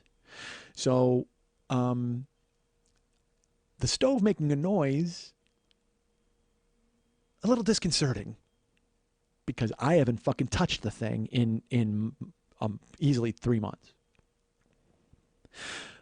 I try to find out where the noise is coming from, and I open up the doors and stuff, and I realize the noise is coming from behind the stove. Which really gives my mouse with cancer theory credence. Because he's caught back there and he can't get out. And he was getting close to the pilot light because that's like mouse radiation. That's mouse chemo. They just put their fucking little mouse legs in the fire and it kind of burns it up because that's what chemo does anyway. Because they don't have any mouse doctors doing any fucking mouse chemo. We all read Mouse. So then I'm trying to isolate the noise, and it turns out there's a clock on the back of my stove. And it's been there forever. I mean, it's built into the stove. I hit the fucking stand, and that's what's making the noise. It's grinding like that, but lower, like a lower sound. And I'm like, I'm really bad at this because I can't remember if it was making that noise all along and I just tuned it out, or if it started while I was away. I don't notice anything. Again, I work all day. I come home. I sit in a fucking chair. I watch Dragnet and Unwrapped, and then I fall asleep. That's it. That's my life. I text my girlfriend. That's it. So I think I would have noticed it if that was happening all the time, or have I become so used to it that I let it go? Because my house is a fucking horror show. I mean, also, I will tell you this. I have a smoke detector I have 3 of them. Well, no, I have a fucking, what is that? What gas are they trying to fucking find now to make sure nobody dies? There's a carbon monoxide or a radon. Isn't it radon or something? I don't know what the fuck it is. I got one of those in my house. And I mean, and you know what? A little late because the old lady who died in 97, radon poisoning. I think it's a little late for that alarm. She died of carbon monoxide and radon poisoning. So, my smoke detectors that I have in the house, there's 2. There's one in the living room and then one in the bedroom. They don't know the difference between smoke and steam. So when I take a super hot shower, which is like every fucking day, if I forget to close my bedroom door, it goes off when I'm in the shower because fucking steam sets it off. And I got news for you folks. If you've got a detector in your room that goes off whenever there's steam, that's a problem for a guy like me. Because twice a month, let me tell you something, I am steaming up that room and setting off that fucking detector. It is happening. So no, when I take a really hot shower, I'll be in the shower and I hear like this really high pitched noise, and I'm just like, motherfucker. So then I'm sure you've done this in your house when you made like a frozen pizza and it set off your fucking smoke alarm. You just got to take your bath towel and like whip it around like a propeller to dispel all the steam and the smoke around the smoke detector, and then it turns itself off. It just stops. So it's infuriating. So my house is just a fucking. It's like the Haunted Mansion at Disney. You know what I mean? Like all of a sudden there's like a hologram, and then the fucking smoke detector goes off, and the clock is making noise, and there's a mouse walking around with canes. I mean, it's just fucking bad. But again, haunted Halloween week. Ooh. Jill and I went to Sprinkles last week, and they gave us haunted cupcakes. There's a secret word when you go to Sprinkles. Like Jill and I will stop at Sprinkles and we'll get cupcakes, and it's so we've adjusted our lives because I told you we buy food and we eat 2 bites of it, and we put it in the fridge, and then we throw it away. I mean, it's just who we are. We'll split an entree, but then we don't split an entree. We'll buy 2 entrees and we each eat a bite, and it's just a fucking mess. So we go to Sprinkles, and we usually the first time we went, I think we bought 6 cupcakes, and we ate like 1 of them or maybe 2, and then we were just like, oh my god, we can't do this again. So then we buy 4, and we're like, ah. So this time we went, and it turned out because the reason we went was they have a special flavor this month, caramel apple. And also they had s'mores, but I've tried the s'mores one. I didn't care for it. Neither did Jill. But we had to try the caramel apple because I'm a fan. Dudes, I'm a fan of caramel apple. And I'll tell you all. Well, let me get to this real quick. So we walked in, and it was closing time, but they had caramel apple. It was great. They were closing in like 10 minutes. And then Sprinkles has a secret word, where if you tell them the secret word, they have a deal of the day. So just before I ordered, Jill goes, "Wait a minute, is there a secret word?" And the counter people are like, "Uh-huh." And Jill's like, "Oh my God, I got to check." So she goes to go on Facebook and find it and check it out. And then the woman goes, "You ever see the movie Hocus Pocus?" And I'm like, "Yeah." And she goes, "What were the 3 sisters?" And I thought she wanted their names. And I'm like, this is the worst secret word of all time. That movie's from like 1911. I have no fucking idea. So I went, "I don't know, witches?" She goes, "Yep, that's the secret word. What do you want?" And Jill, and it was funny because I was like, "Yay, I got the secret word." And Jill's like, "Oh, I wanted to look it up." Because she was on her phone trying to go to Facebook to find out what the question would be. But they just wanted us out of their fucking place because they were closing in 7 minutes. And it turned out it was buy 1 cupcake, get 1 free. So they had chocolate peanut butter, which is fucking amazing. And then they had caramel apple. And so I said, "Well, we want a caramel apple for sure. And then we'll get a chocolate peanut butter." And she goes, "That's the free one." And then there was another one we wanted to try called ginger lemon. And she goes, "Well, you'll get another free one for that." And so the caramel apple had a ghost on it. It had a little orange ghost on top, and so we got caramel apple, and then Jill's like, "Let's get ginger lemon," and ginger lemon had a little button on it, and then we got a vanilla milk chocolate which we'd never tried before, and that also had a button on it, but then peanut butter chocolate had nothing on him. Everybody else had a hat on, and he didn't have a hat on. Caramel apple had a ghost hat, and then ginger lemon had a button hat, and vanilla milk chocolate had a button hat, so peanut butter chocolate had no hat. So I said, "All right, I have a favor to ask." To the counter chick, she's like, "What?" And I go, "Can you put a bat on my peanut butter chocolate cupcake?" Because they had a bat hat on another cupcake, on the s'mores, because they were special flavors. S'mores had a bat on top for his hat, and then caramel apple had a ghost hat. And I said, "Can you put a bat on my peanut butter chocolate?" She goes, "Why?" I said, "Because it's scary, because it's Halloween, and because he needs a hat, because the other 3 have hats." And Jill just like looks at me. She goes, "You are really interesting." And I'm like, "Yeah." And she says it all the fucking time. And then the woman goes, "Yeah, I think I can do that." And I was like, she totally got it. And the counter person went in the back, and she comes out with a little bat, and she stuck it right in the cup. I'm like, "Yeah, exactly. Thank you." 4 hats, they all match, and 2 of them were spooky hats. That's what I wanted, was a spooky hat. So when we went to our house, I opened a box up, and I was like, "Ooh," to Jill, and she's just like, "Mm-hmm." Dude, fucking spooky. How do you pass up a spooky hat? You can't. All right. Hold on, I have to drink something. Should I drink it out? Wait, you're raising your hand. I still don't understand how you almost died. Getting there. So, and I didn't say almost died. I said, by the time you hear this, I may already be dead. Yes. Well, obviously that's not the case now. I'm still alive. But it's still in play. And here's why. So I put the note in the box. I came back and I heard the ticking and the grinding and the stuff. And it seemed to be the clock.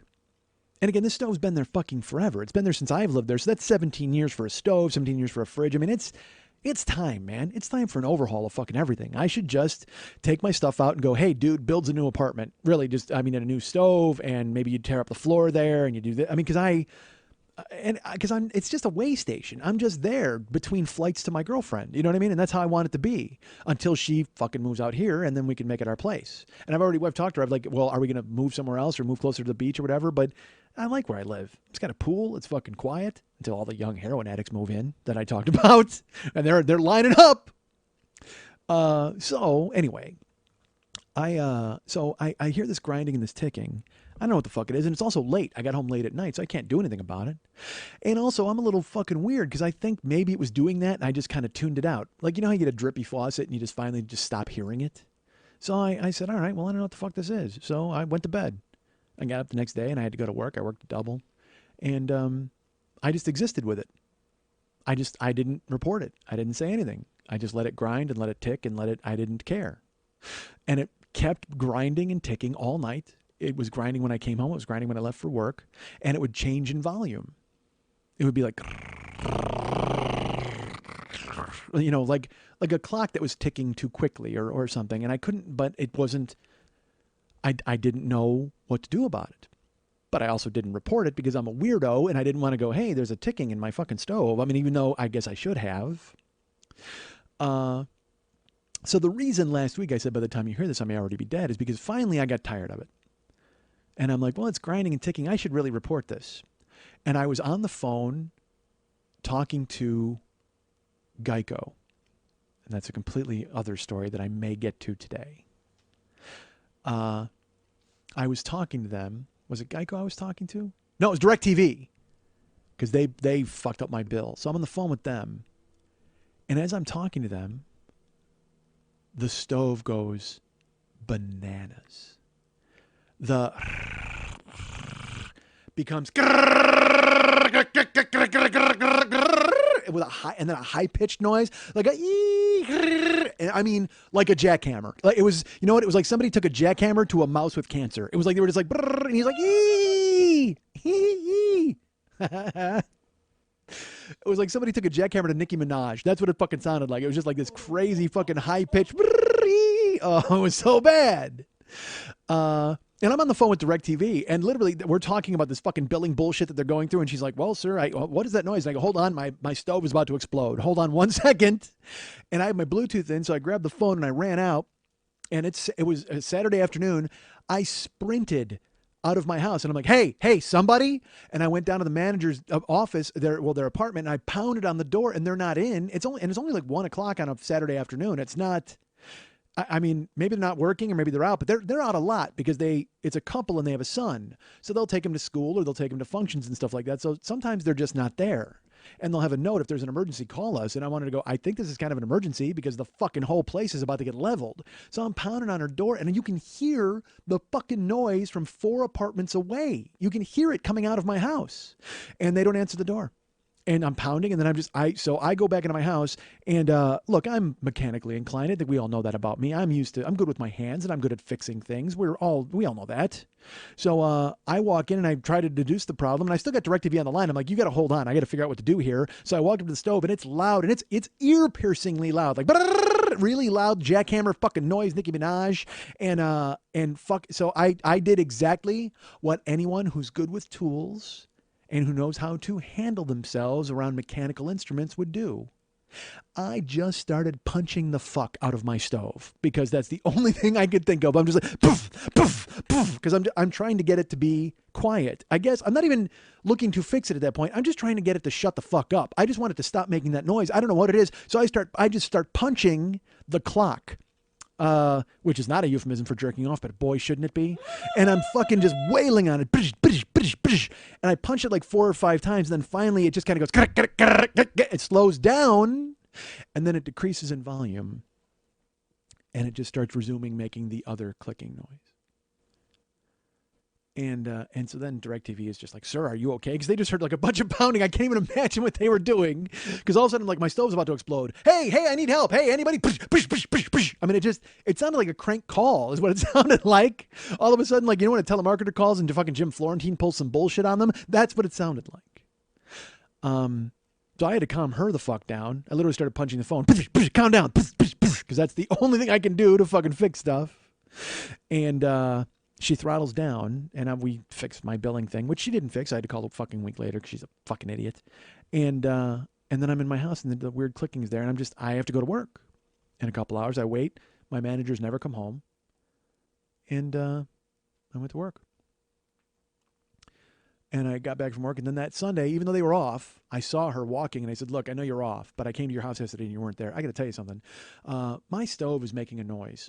I don't know what it is. I don't know. It's just a clicking and a grinding. And, it's the same stove I've had for 17 years. Maybe they want to replace it. I don't know. But I'm telling you, so you'll tell the managers or you'll come look at it. I'm giving you permission to come in my house. But yesterday it was so loud you could hear it out by the mailboxes. I mean, it's crazy. I said it woke me up at 2 a.m. with that noise because it did. It started again on Saturday night. I should say that 2 a.m. it started making that noise again. So I went and I had to punch it again and fucking calm it down. I have a very love-hate relationship with the stove in my house. I picture, that stove is actually going to call and report me for domestic violence. I mean, it really is. So, he only hits me because he loves me, and I keep making a large grinding noise in the middle of the night, but that's not my fault. I can't help it. Just me and the stove. I'm like, tell him you walked into a door. Tell him you walked That's terrible. into a door. Oh my god. I tripped and fell down some stairs. I was making some soup and it spilled on me. That's how I got burned. Ah! Yeah, that's right. We're fine. Get out. Don't even think about talking to the garbage disposal. Oh shit. Oh, that's terrible. So I tell her, I go, look, you guys got to fix this. I go, you can come in Monday, whatever you got to do, but it's been making this noise for a week since I got back in town. And she's like, a week? And I'm like, yeah, I couldn't decide if it was making it before I left. I don't know. I go, did you guys hear it when you went in and fixed the pipes? Quote unquote. And she's just like, no, I didn't. Because they went into my house and they fixed, like, the sinks, they drain better, and the garbage disposal works. But again, it just doesn't, I mean, it's just a matter of time until more black sludge backs up into my fucking house, I'm sure. Because she even said that's their thing. They go, well, it's a tricky thing because you're right above that confluence of pipes. So, I mean, it's probably going to happen again. I'm like, oh, great. Thanks for the heads up that I will eventually drown in a fucking river of black sludge. Which is my favorite Black Label Society song. River of Black Sludge. So she says she'll come in and take a look at it. So I give her permission. I go to work, and she calls me at work and says, hey, Michael, it's me. I just want to tell you that we went in and we hear the noise. We don't know what it is either. It seems like it might be the clock, but we're not sure. But I will tell you this. We smell gas in your house.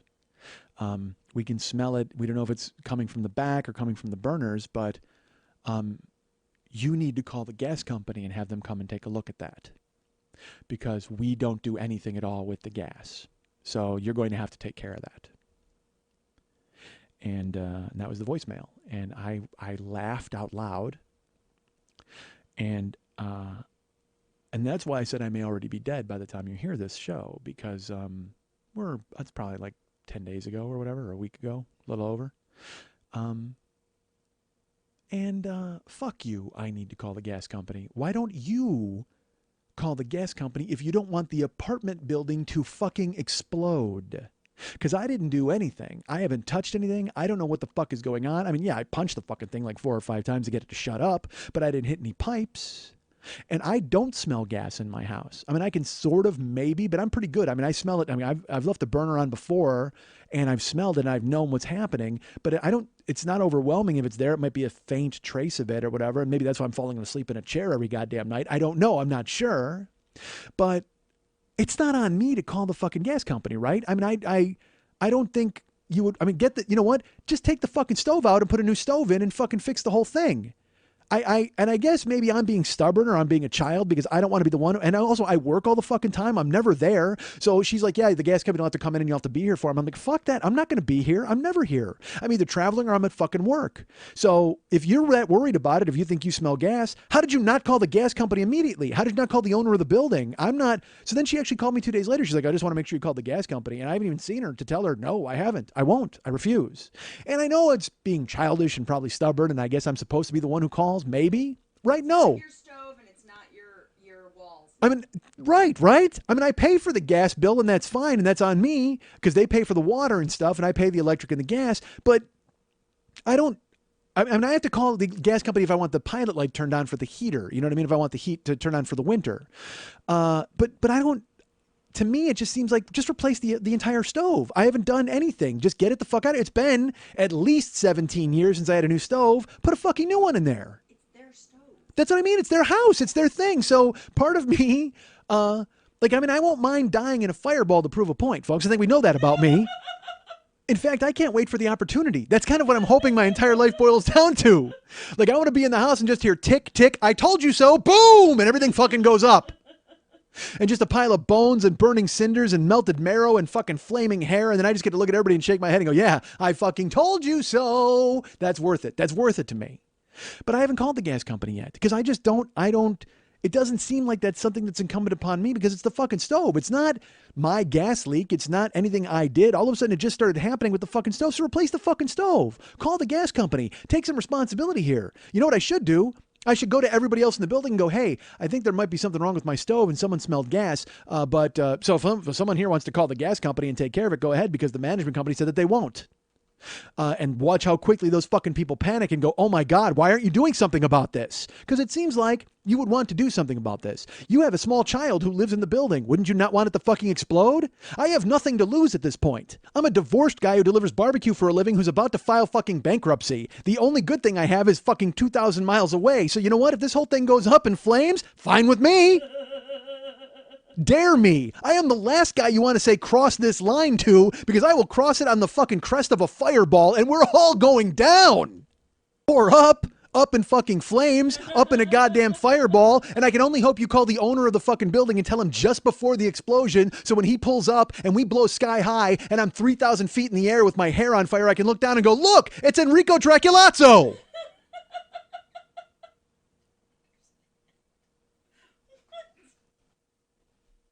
You guys can get me at Mike at MikeSchmidtComedy.com. You guys can follow me at Twitter.com/the40year-old-boy. You can be my friends at Facebook.com/the40year-old-boy. You can find our friend David Hernandez. He does all of the artwork, all of the music, all of the amazing things that you would think were associated with this show, but aren't. No, they are. They are, actually. I should talk about, I'll talk about that later, about Dave. But you can find him on Facebook at facebook.com/David Mex Hernandez and be his friend and see some artwork and stuff that he creates just for the fan club, the Westside 86 Jokers. But if you'd like to write him and have him hire him to do some artwork for you, you can get him at artbydmh.com. That's ARTBYDMH.com. You see the stuff he does for the show, and it's amazing. But he does so many more things that are really much more incredible. When you commission him to do artwork for you, he will do stuff that's as good as the show artwork and much, much better. I mean, because, the show artwork, he's brilliant. He creates it in hours, an hour or 2 or 3, depending on when we get to talk. But if he has the time to really work, I mean, he does unbelievable things.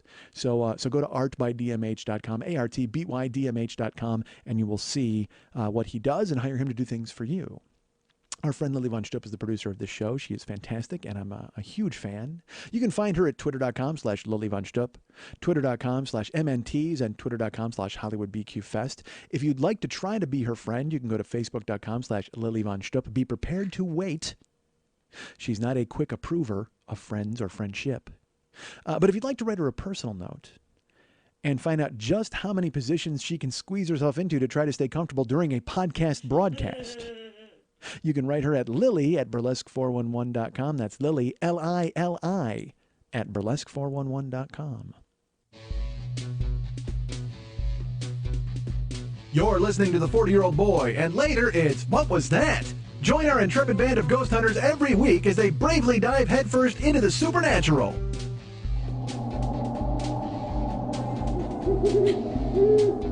What was that?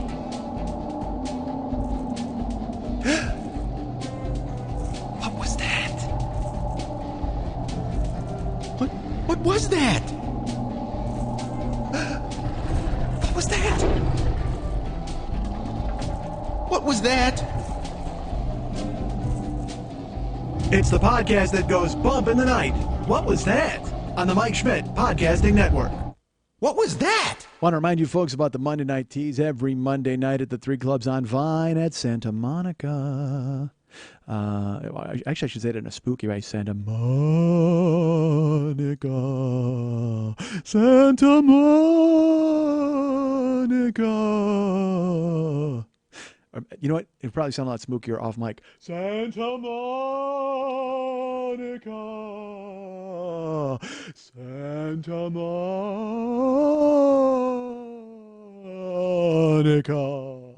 See, then I went a little stereo there, back and forth. Don't look at me with those bug eyes. All right. I'll put those bug eyes away. Halloween. If anyone can tell me what "Stop staring at me with those bug eyes" is from, I will give you something. I don't know what though, because Herpes? yeah, The clap? I don't have that to give. As a matter of fact. That reminds me of a funny story. I was with Jill and we were at the pool at my house, and she likes really spicy food, like crazy spicy. Like she can eat a habanero like an apple. I mean, she's one of those people. She's been in jalapeno eating contests. She eats. I told you she eats ghost pepper stuff. Like it's insane. And I have a story about that too, which I'll get into another time. Whatever the fuck. I should just go. Never mind. Who cares? Anyway, we were by the pool, and I bought her a spicy tuna sandwich, and I said, make it extra spicy. So they put some like extra sriracha in it or whatever. So I bit it, the sandwich, and it didn't seem that spicy to me. So we were sitting at the table and we were splitting. I had a fried chicken sandwich and she had a spicy tuna. We went to Inksack down on Melrose, and I got that, and I got the spicy chili pineapple that I buy. And so I bit her sandwich, and then we were sitting there and I went, you know what? I go, this is weird. I go, but since I've been kissing you, and she goes, oh my God, what do you have? And I went, and it was like there was this awkward silence, and she just started laughing like she could not stop laughing.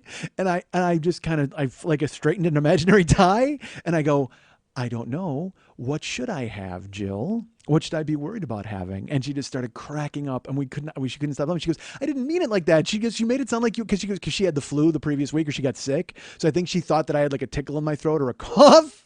But she's just like, what do you have? And I'm like, well then why don't you tell me what I think I should be worried about having, Jill? Because what I was going to say is I have a tolerance for, I apologize, because I did say have. I have, and there was a beat, and she goes, oh my God, what do you have? So it was like she was just playing off what I said.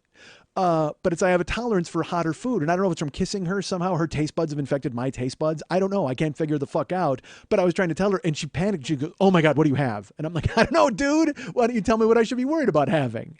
And we laughed uproariously, and then we ate a not spicy tuna sandwich. But it was fun.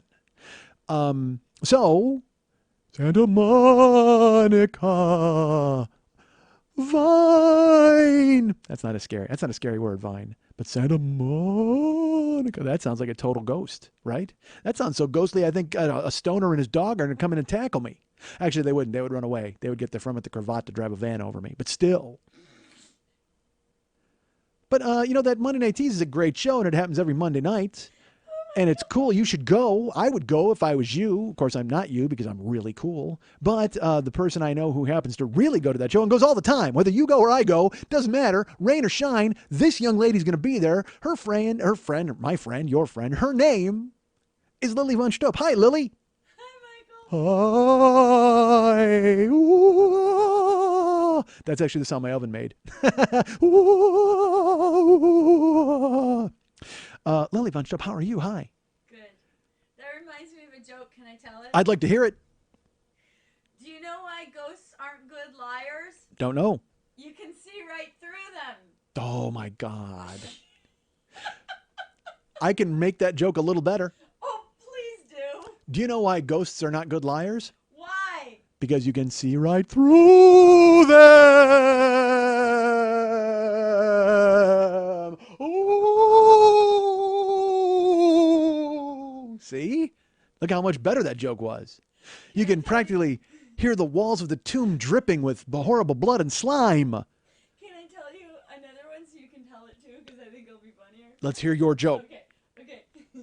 Where do ghosts go to drink? Don't know, couldn't tell you. Anywhere they serve spirits. Now, I can make that joke a little bit better. How? Where do ghosts go to drink? I don't know where. Anywhere they serve spirits.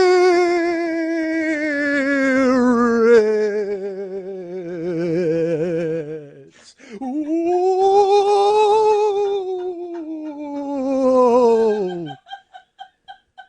I like this new discovery. And the best, what the best part is? Like, Lily's not laughing at all about the voice. She's laughing. I'm literally doing like the hands, like, whoa, and I'm moving side to side to make the effect. I don't want to tell you how the fucking sausage is made. I shouldn't do that. I'm just ghostly and off mic a lot of the time. But she's watching me go side to side with my fucking hands waving like I'm a weird dumb ghost, and she's enjoying it thoroughly. If you could see that, you would love it. Oh, I should have done the whole fucking show like that. It's goddamn Halloween. The mouse had cancer. Whoa! That would have been fucking awesome. God damn it. Look, it's Enrico Draculazzo!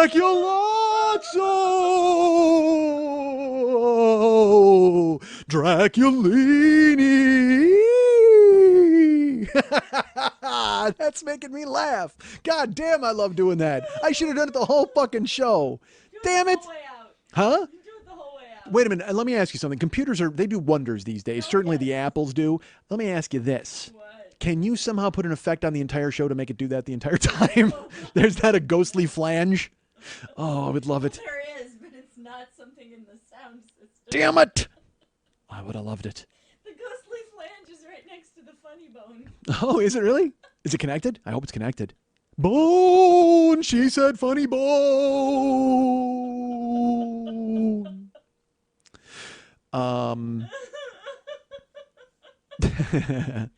So, I'm home now. well, you are home. I'm Kate Hudson and Almost Famous. You're home. You are home. Hi, Lily Von Stupp, producer of the Monday Night Tease. Whoa.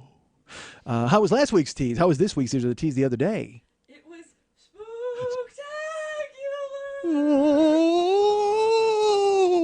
Oh, I wish I could have been there. That was you were dead Marilyn Monroe hosting, weren't you? Can we tell your joke? Which one? The joke that you wrote, said to me that was very funny. The joke about the alphabet. Oh, that you helped me refine? Well, I don't know about all that, but I mean, I know. think Well, it was wonderful.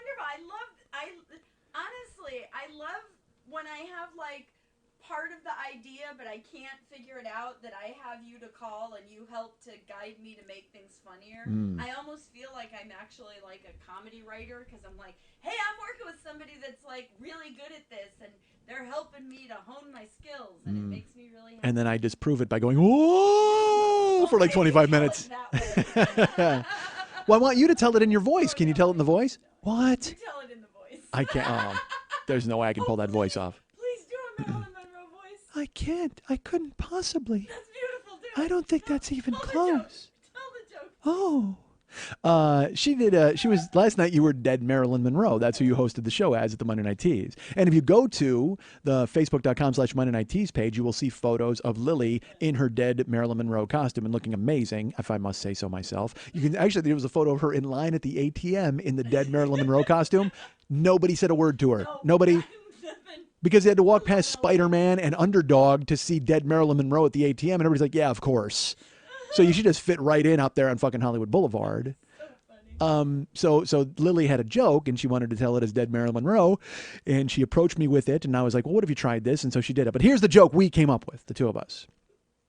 But I can't do that Marilyn Monroe voice. Well, you do it. You know what? You do it. Well, you have to do it. It's but all right, easier. but here, but I will do it. But you ever see when a singer does a pitch pipe and goes, huh, and then he gets his key? I need you to do the voice so I can hear it, so I can do it. Just grab your balls. That's all you gotta do. I didn't bring them today. There. I never bring them to the podcast. I'm not doing Marilyn on the show. I only do it live. I respect that as a performer. That is the reason I don't do 2 shows a night anymore. That's right. I won't do it. What do we got to do tonight, kids? How funny is Beetlejuice? Seriously, how great is fucking Beetlejuice? This is funny. We went to oh shit, I want to tell this story, but I can't. You know what? I'll do it on next week's show. But I've got to say this part. Jill and I were somewhere this week, and we were walking, and there was a guy, and he was like, "Folks, go this way." He was like kind of fucking directing traffic, and I said, "Hey, where's this?" And he goes, "Hey, it's right up here." And I said, "Thank you, Michael Keaton," because he looked exactly like Michael Keaton. And then, but I didn't even. It was almost involuntary that I said it. Because it probably seemed like a dick move, because I just said it right in his face. I go, "Thank you, Michael Keaton." And I go to Jill. I go, "Did you see him? He looked just like Michael Keaton." She goes, "He did. He looked exactly like Michael Keaton." I go, "Exactly." And I say that because Jill loves Michael Keaton. Jill's favorite movie in the world is Mr. Mom. Did you know that? I'll tell you that right now. Jill's favorite movie in the world, Mr. Mom. And because of that, I will not paint my sister. So, by the way, that noise, that keeps happening. It's because I keep tugging at my shirt. That's something I used to do when I was super fat. I don't know why it's all of a sudden manifested itself today, but I keep tugging at my shirt.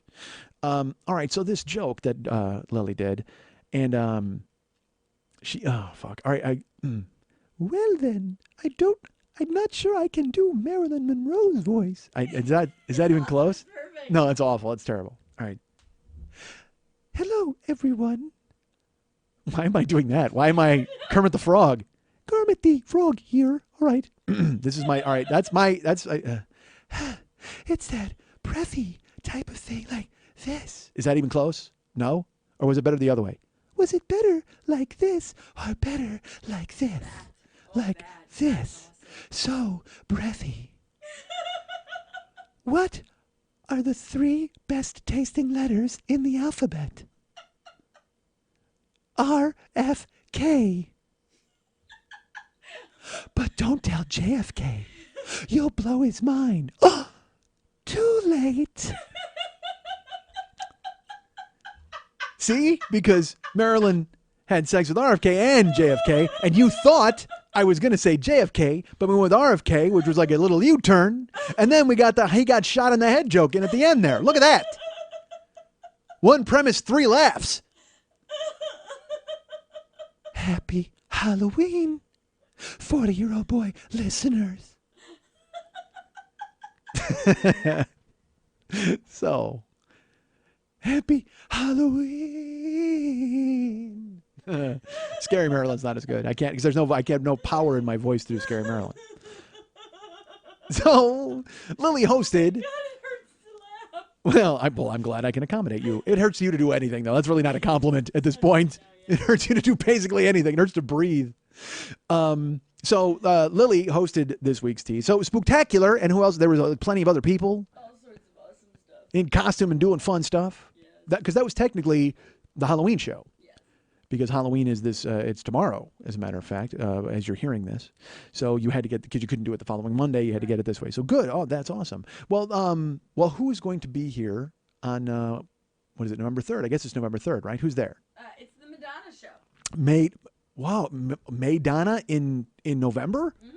Oh my gosh. Yeah, I know. Because I remember when it was I'm Madonna. fucking crazy. Look, at these prices, you have to be. You're blowing out. We've got our May inventory. We're blowing it out in November. We didn't move it in May. Take it. We're selling it at a discount price. So the Madonna show is always a hit show for you, and you get to bring out your traffic cone bra because it has to be Yes. just that, which is good. So that's going to be amazing. And do you know who's, like, can you give me performers? Tell me names. Who's all going to be there? We got Tito and Lux doing Vogue together again. All right. Scarlet Orgasm is back doing Material Girl.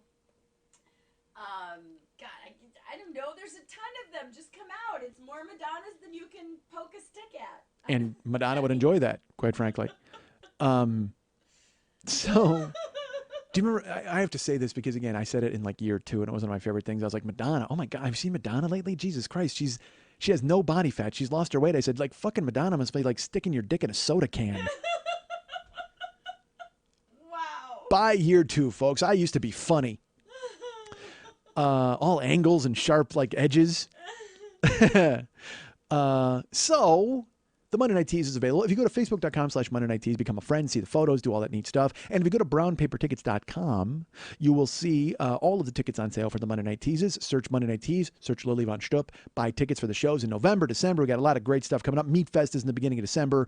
All sorts of cool things will be at the Monday Night Tease at the 3 clubs on Vine at Santa Monica. How annoyed are people? They're fucking furious, throwing their iPods out the window. Yanked it out of their iPod vagina. So do all those things. Go to Brown Paper Tickets and go to facebook.com/Monday Night Tease and check all that stuff out and see all that cool Teaserama burlesque stuff that's coming. Can I say Teaserama? Is that copyrighted by somebody else? It is copyrighted by somebody You else. want to take it out? You can still say it. It's okay? Yeah. All right, there's tea stuff happening. And also let's plug you. That didn't sound good at all. Let's plug you. And talk about your appearances. Where are you this weekend, Halloween weekend? Halloween night, I am in Fresno. The armpit of the United States. No, Fresno's absolutely wonderful. So, Full Circle Brewery is hosting a Halloween party, and I'm going up hosting as Grandmama Adams. Full Circle Brewery. Yep, in Fresno. This Friday night, Halloween night in Fresno. Tickets are available now. Oh, yeah. for this show, and Lily will be hosting, doing her body emceeing as Grandmama Adams. And there'll be all sorts of skin and ladies and all sorts of stuff happening with people taking clothes off. Yes? Yeah, an amazing show, actually. And is this a Fresno Burlesque Festival or just a Fresno event? It's a Fresno Halloween party. We've gone to the Full Circle Brewery quite a bit. They're awesome there. They love us. They're very, very kind. So if you're in Fresno, you don't have Halloween plans just yet, don your best costume and go down to the Full Circle Brewery. Yeah. And check it out, and check out our friend Lily Von Stupp emceeing as Grandmama Adams. And you have something else, I think, next week, correct? Am I right? Yes? The following week, I am in Las Vegas, headlining at the Las Vegas Burlesque Festival. Bright Light City, gonna set your soul. Gonna set your soul on fire while you're there. I'm imagining, I'm betting, I'm guessing. So it's a 3-day deal, right? You're there all 3 days? I'm there 4 days. Thursday, Four. Friday, Saturday, Sunday. I'm performing in 2 of the shows. Friday night I'm hosting, Saturday night I'm performing. Leaving early Thursday, I do know that. And you'll be there Thursday, Friday, Saturday, Sunday at the Las Vegas Burlesque Festival. You are hosting on Friday, performing on Saturday, meeting and greeting on Sunday and Thursday, having a good time, enjoying yourself. Edward will be going with you, funnyeddie.com. And I'm teaching. You're teaching as well. There are classes available. Can people sign up for those classes in Las Vegas? Yeah, it's LasVegasBurlesqueFest.com. Go to LasVegasBurlesqueFest.com. Check out the time, check out the venues, check out the schedules, check out all the stuff you would need to see to go ahead and see our friend Lily Von Stupp hosting on Friday, performing on Saturday, meeting and greeting and saying hello on Thursday and Sunday, and teaching classes on one of those days or maybe all of those days. Who knows? Depends on how many people sign up. Go to LasVegasBurlesqueFest.com and get all of the information you would need to find our friend Lily in Sin City. If you go to MikeSchmidtComedy.com, you can go to the Joe Business page, and there's all sorts of stuff there. There's all sorts of stuffed in there that you would need or want, I would imagine.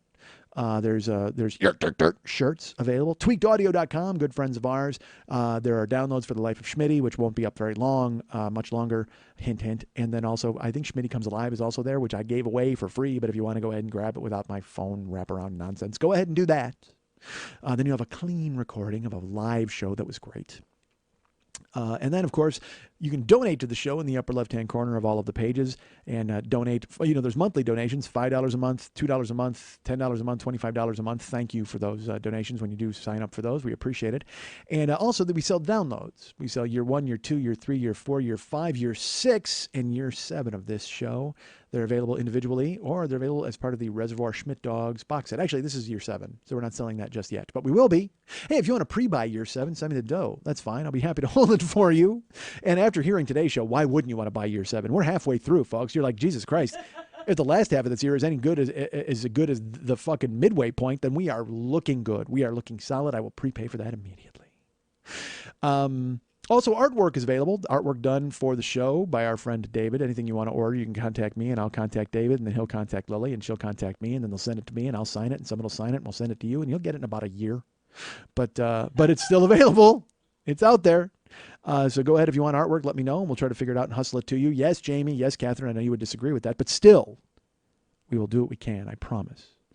And also on the Joe Business page, on the wall, you'll see a pennant there for Amazon.com. Click on that, go to our Amazon store, and then click through to the actual Amazon and make purchases for Amazon, and you will get credit. I will get credit. Well, actually, you'll get a product because you purchased it. You won't get any credit, but you will get, I will get credit for it, and that will be really nice. It helps the show out.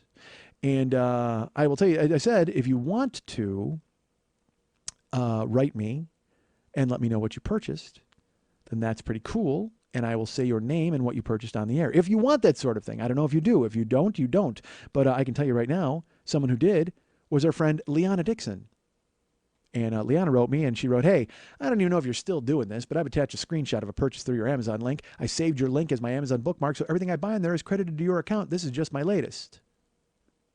And here's my favorite part at the end, the sign-off. Still a huge fan. I wasn't questioning your fanhood, Liana. I don't know why you would feel the need to tell me still a huge fan, and I thought you faded off, and I thought you left me behind. I did not, because I anticipate that at the end, it's just going to be me talking to you in this podcast.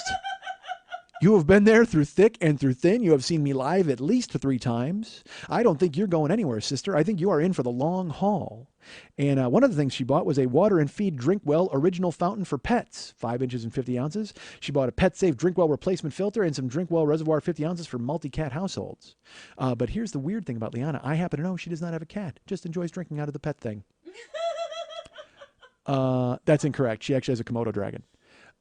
So thank you, Liana. Thank you for making the purchase. Thank you for letting me know. And thank you for letting me say your name on the show. And thank you for still being a huge fan. Again, like I said, I don't anticipate you ever leaving my side. You're it. It's going to be me, you, and Jill and Lily at the end. Just the four of us sitting Indian style in a circle, duck, goosing it, and me telling dumb stories about us. That's what it'll boil down to. I'll talk about our week together because the four of us are getting a place. Are we getting a place? We're getting a place together, aren't we? Right? That's happening. I don't know, but thank you. I'm glad. I'm glad you are on board, and thank you so much. And if you recall, last week I started to read off Casey Murphy's spreadsheet, and he never wrote me to say that he was upset that I had mentioned to the world that he had bought Rent, but apparently I guess he's on board with it. What did he buy, Rent or Stomped? What did he buy? He bought Rent or Stomped. I can't remember what it was. He bought Frank Sinatra, and then he bought Rent, the widescreen 2-disc special edition, because he's not just gay, he's super gay. That's gay with a cape. And then he bought, so let's talk about it this week. Oh no. All right. I don't know why. Honestly, Casey, I'm worried about you.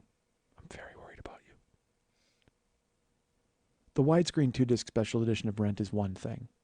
I guess if you need that, you think you need it, maybe it's a gift for somebody. I don't know, but Casey, it appears you bought Birkenstocks. Now, I don't know if I can talk to you anymore as a person.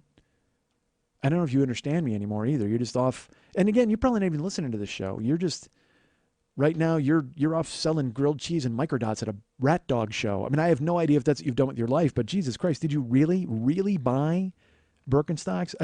If you bought them to make fun of them, that would be great. But oh my God, dude, seriously? Oh my God, you bought Herbie the Love Bug. Oh my God, you bought Herbie Goes Bananas, Herbie Goes to Monte Carlo, and Herbie Rides Again. You bought the Disney 4-movie collection, Herbie collection. That's awesome. Dude, I picture you in your house right now just wearing like swimming trunks and Birkenstocks watching Herbie the Love Bug. Oh my Christ. Well, you're not listening to this show, that's clear. You got to watch all those Herbies. You bought 4 different Herbies. You got Rent. I picture, dude, wait a minute. I think I figured it out. Casey lives on the 2nd floor of an apartment building. And he bought the Birkenstocks because when he does the dance routines from Rent, he doesn't want to disturb his downstairs neighbor. That has to be it, right? He wants to do like a soft shoe in his Birkenstocks when he's dancing the Rent dances. Are there dances in Rent? I don't know if there's singing, but is there dancing? I'm not sure. I have not seen Rent. You know what? I haven't seen Rent. Perhaps when I make it out to your neck of the woods, I come over and we watch Rent together. I know you got it. And I know I got credit for it.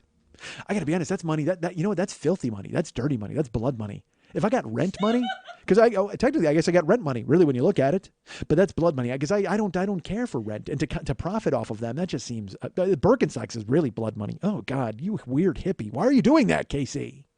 And I haven't even touched the surface of your spreadsheet. There's so much more on there for me to delve into, and I will. Oh, I will. And then again, that's another reason to prepay for year 7, because the rest of the year I will be running down Casey's spreadsheet of what he bought from Amazon. God damn it! Tune in, folks. Find out how Liana feeds her Komodo dragon and how Casey wears his Birkenstocks. That's what this show's all about. Right, Joe Pereira? Right, Joe Pereira. I'm pretty good at being spooky, man. That's not bad. You're making a face like you don't believe it, but that's totally spooky, and I'm pulling it off. I don't care what you say, man. I'm totally spooky. I'm like the Saw of podcasting. In that a listener will actually cut off his ear with a hacksaw to get away from it. The listener will actually saw off his own leg with a hacksaw to limp away from it. Fuck that. What? The Saw? I'm like the Saw of podcasting? That's long. I don't know if iTunes allows a long title. But it is Halloween. Maybe you can disguise it. I'll just call you the Saw of podcasting. I'm like the Saw of podcasting. Oh, terrible. I also like the fact that it'll be like the last thing I said. People are like, well, he didn't say that at all in the show, and then boom, there it was. Boom, there it was. Boom, there it was. That's actually that's Flag Team, Tag Team's little brother. They actually made Boom, There It Was after Whoop, There It Is. It was not as big a hit. Tag Team made Whoop, There It Is, and then Flag Team said Boom, There It Was, or There It Was. Is that Here It Was? I don't know. I can't even remember my own bit. Literally, it was 9 seconds ago. I forgot the bit. My brain checked out, and they go, "You went Tag Team and Flag Team," and it's because I had to think of Flag Team in an instant without saying anything else that rhymed with Tag Team, and I'm like, "What could that be?" Oh, Flag Team, because my brain went to a weird place. I'm at the Jag team. Could have gone Jag team. Believe me, my fucking mental Rolodex went through a few. But we wound up at Flag team. Flag team, once again, back again, when boom, there it was, whatever the fuck the bit was. You know, it's funny because, as I've mentioned, tomorrow, as you're hearing this, tomorrow is Halloween. And I was invited to a friend's party. Now, I happen to have nothing to do on Halloween right now. I'm free, which is weird.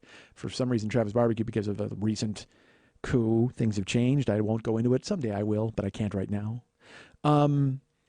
But I find myself with nothing to do on Halloween. So my friends invited me to a Halloween party last week. And it just so happened I had Saturday night off.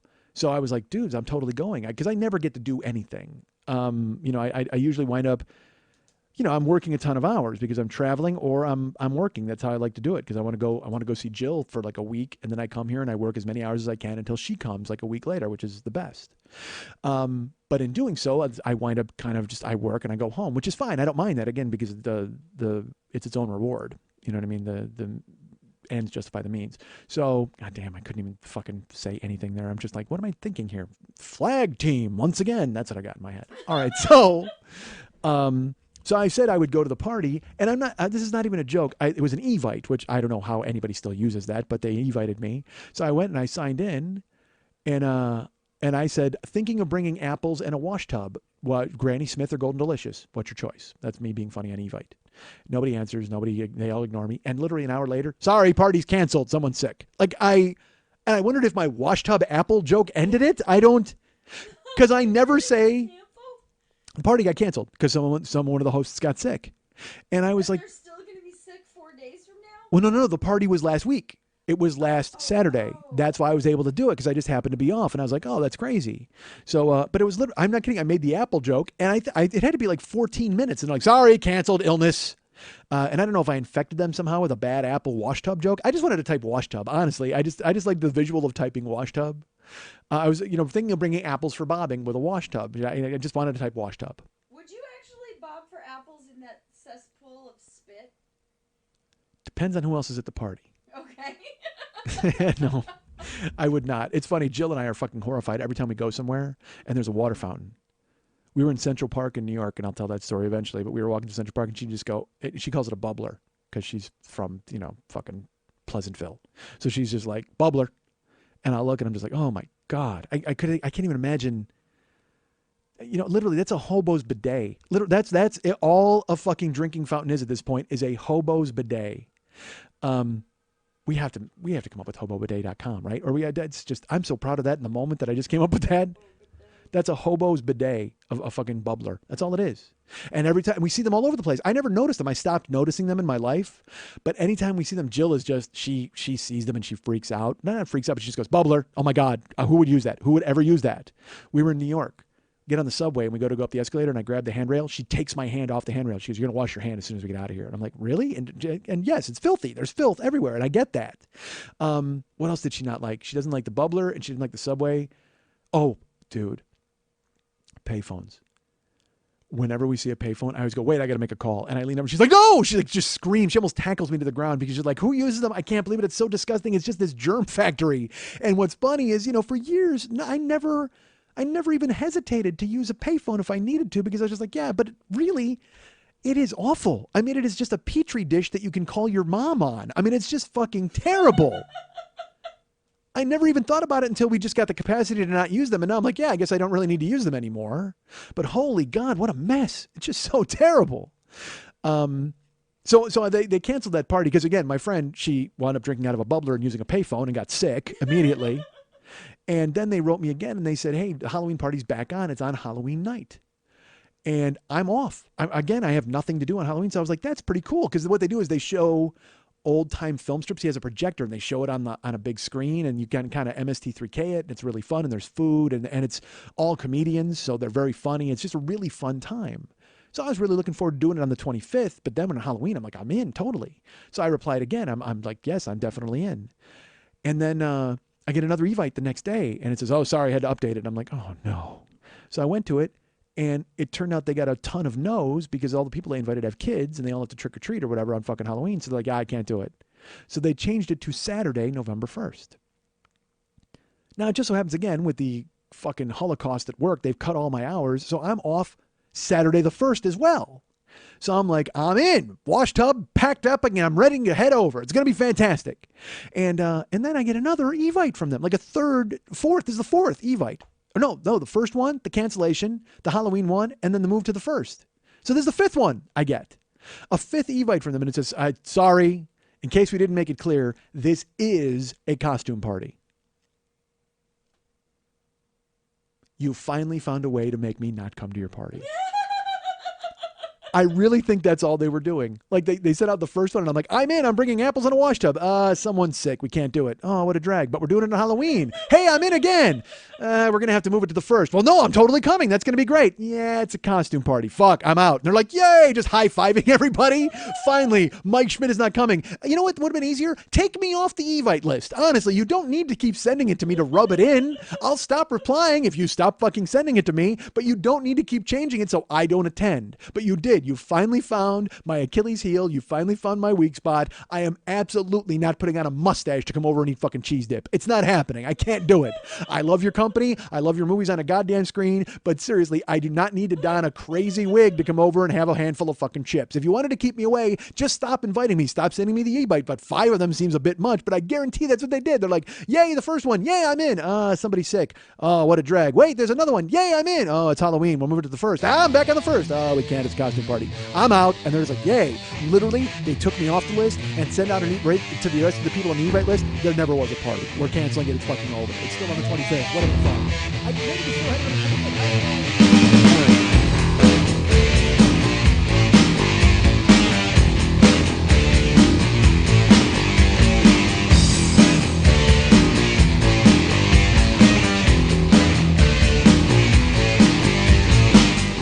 Literally, this show starts as a tiny snowball, and at the end, the hundreds are dead at the bottom of a ravine. I mean, I get that.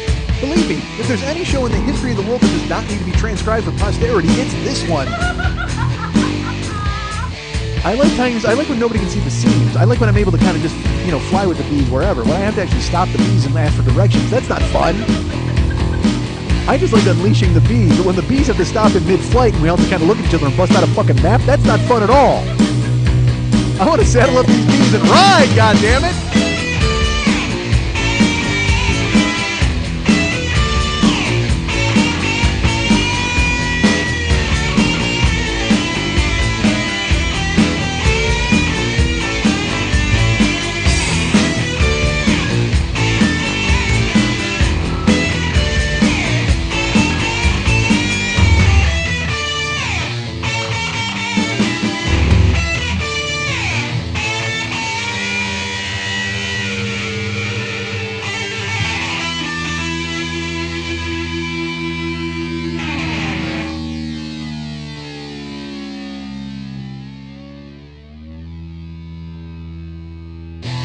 I'm done.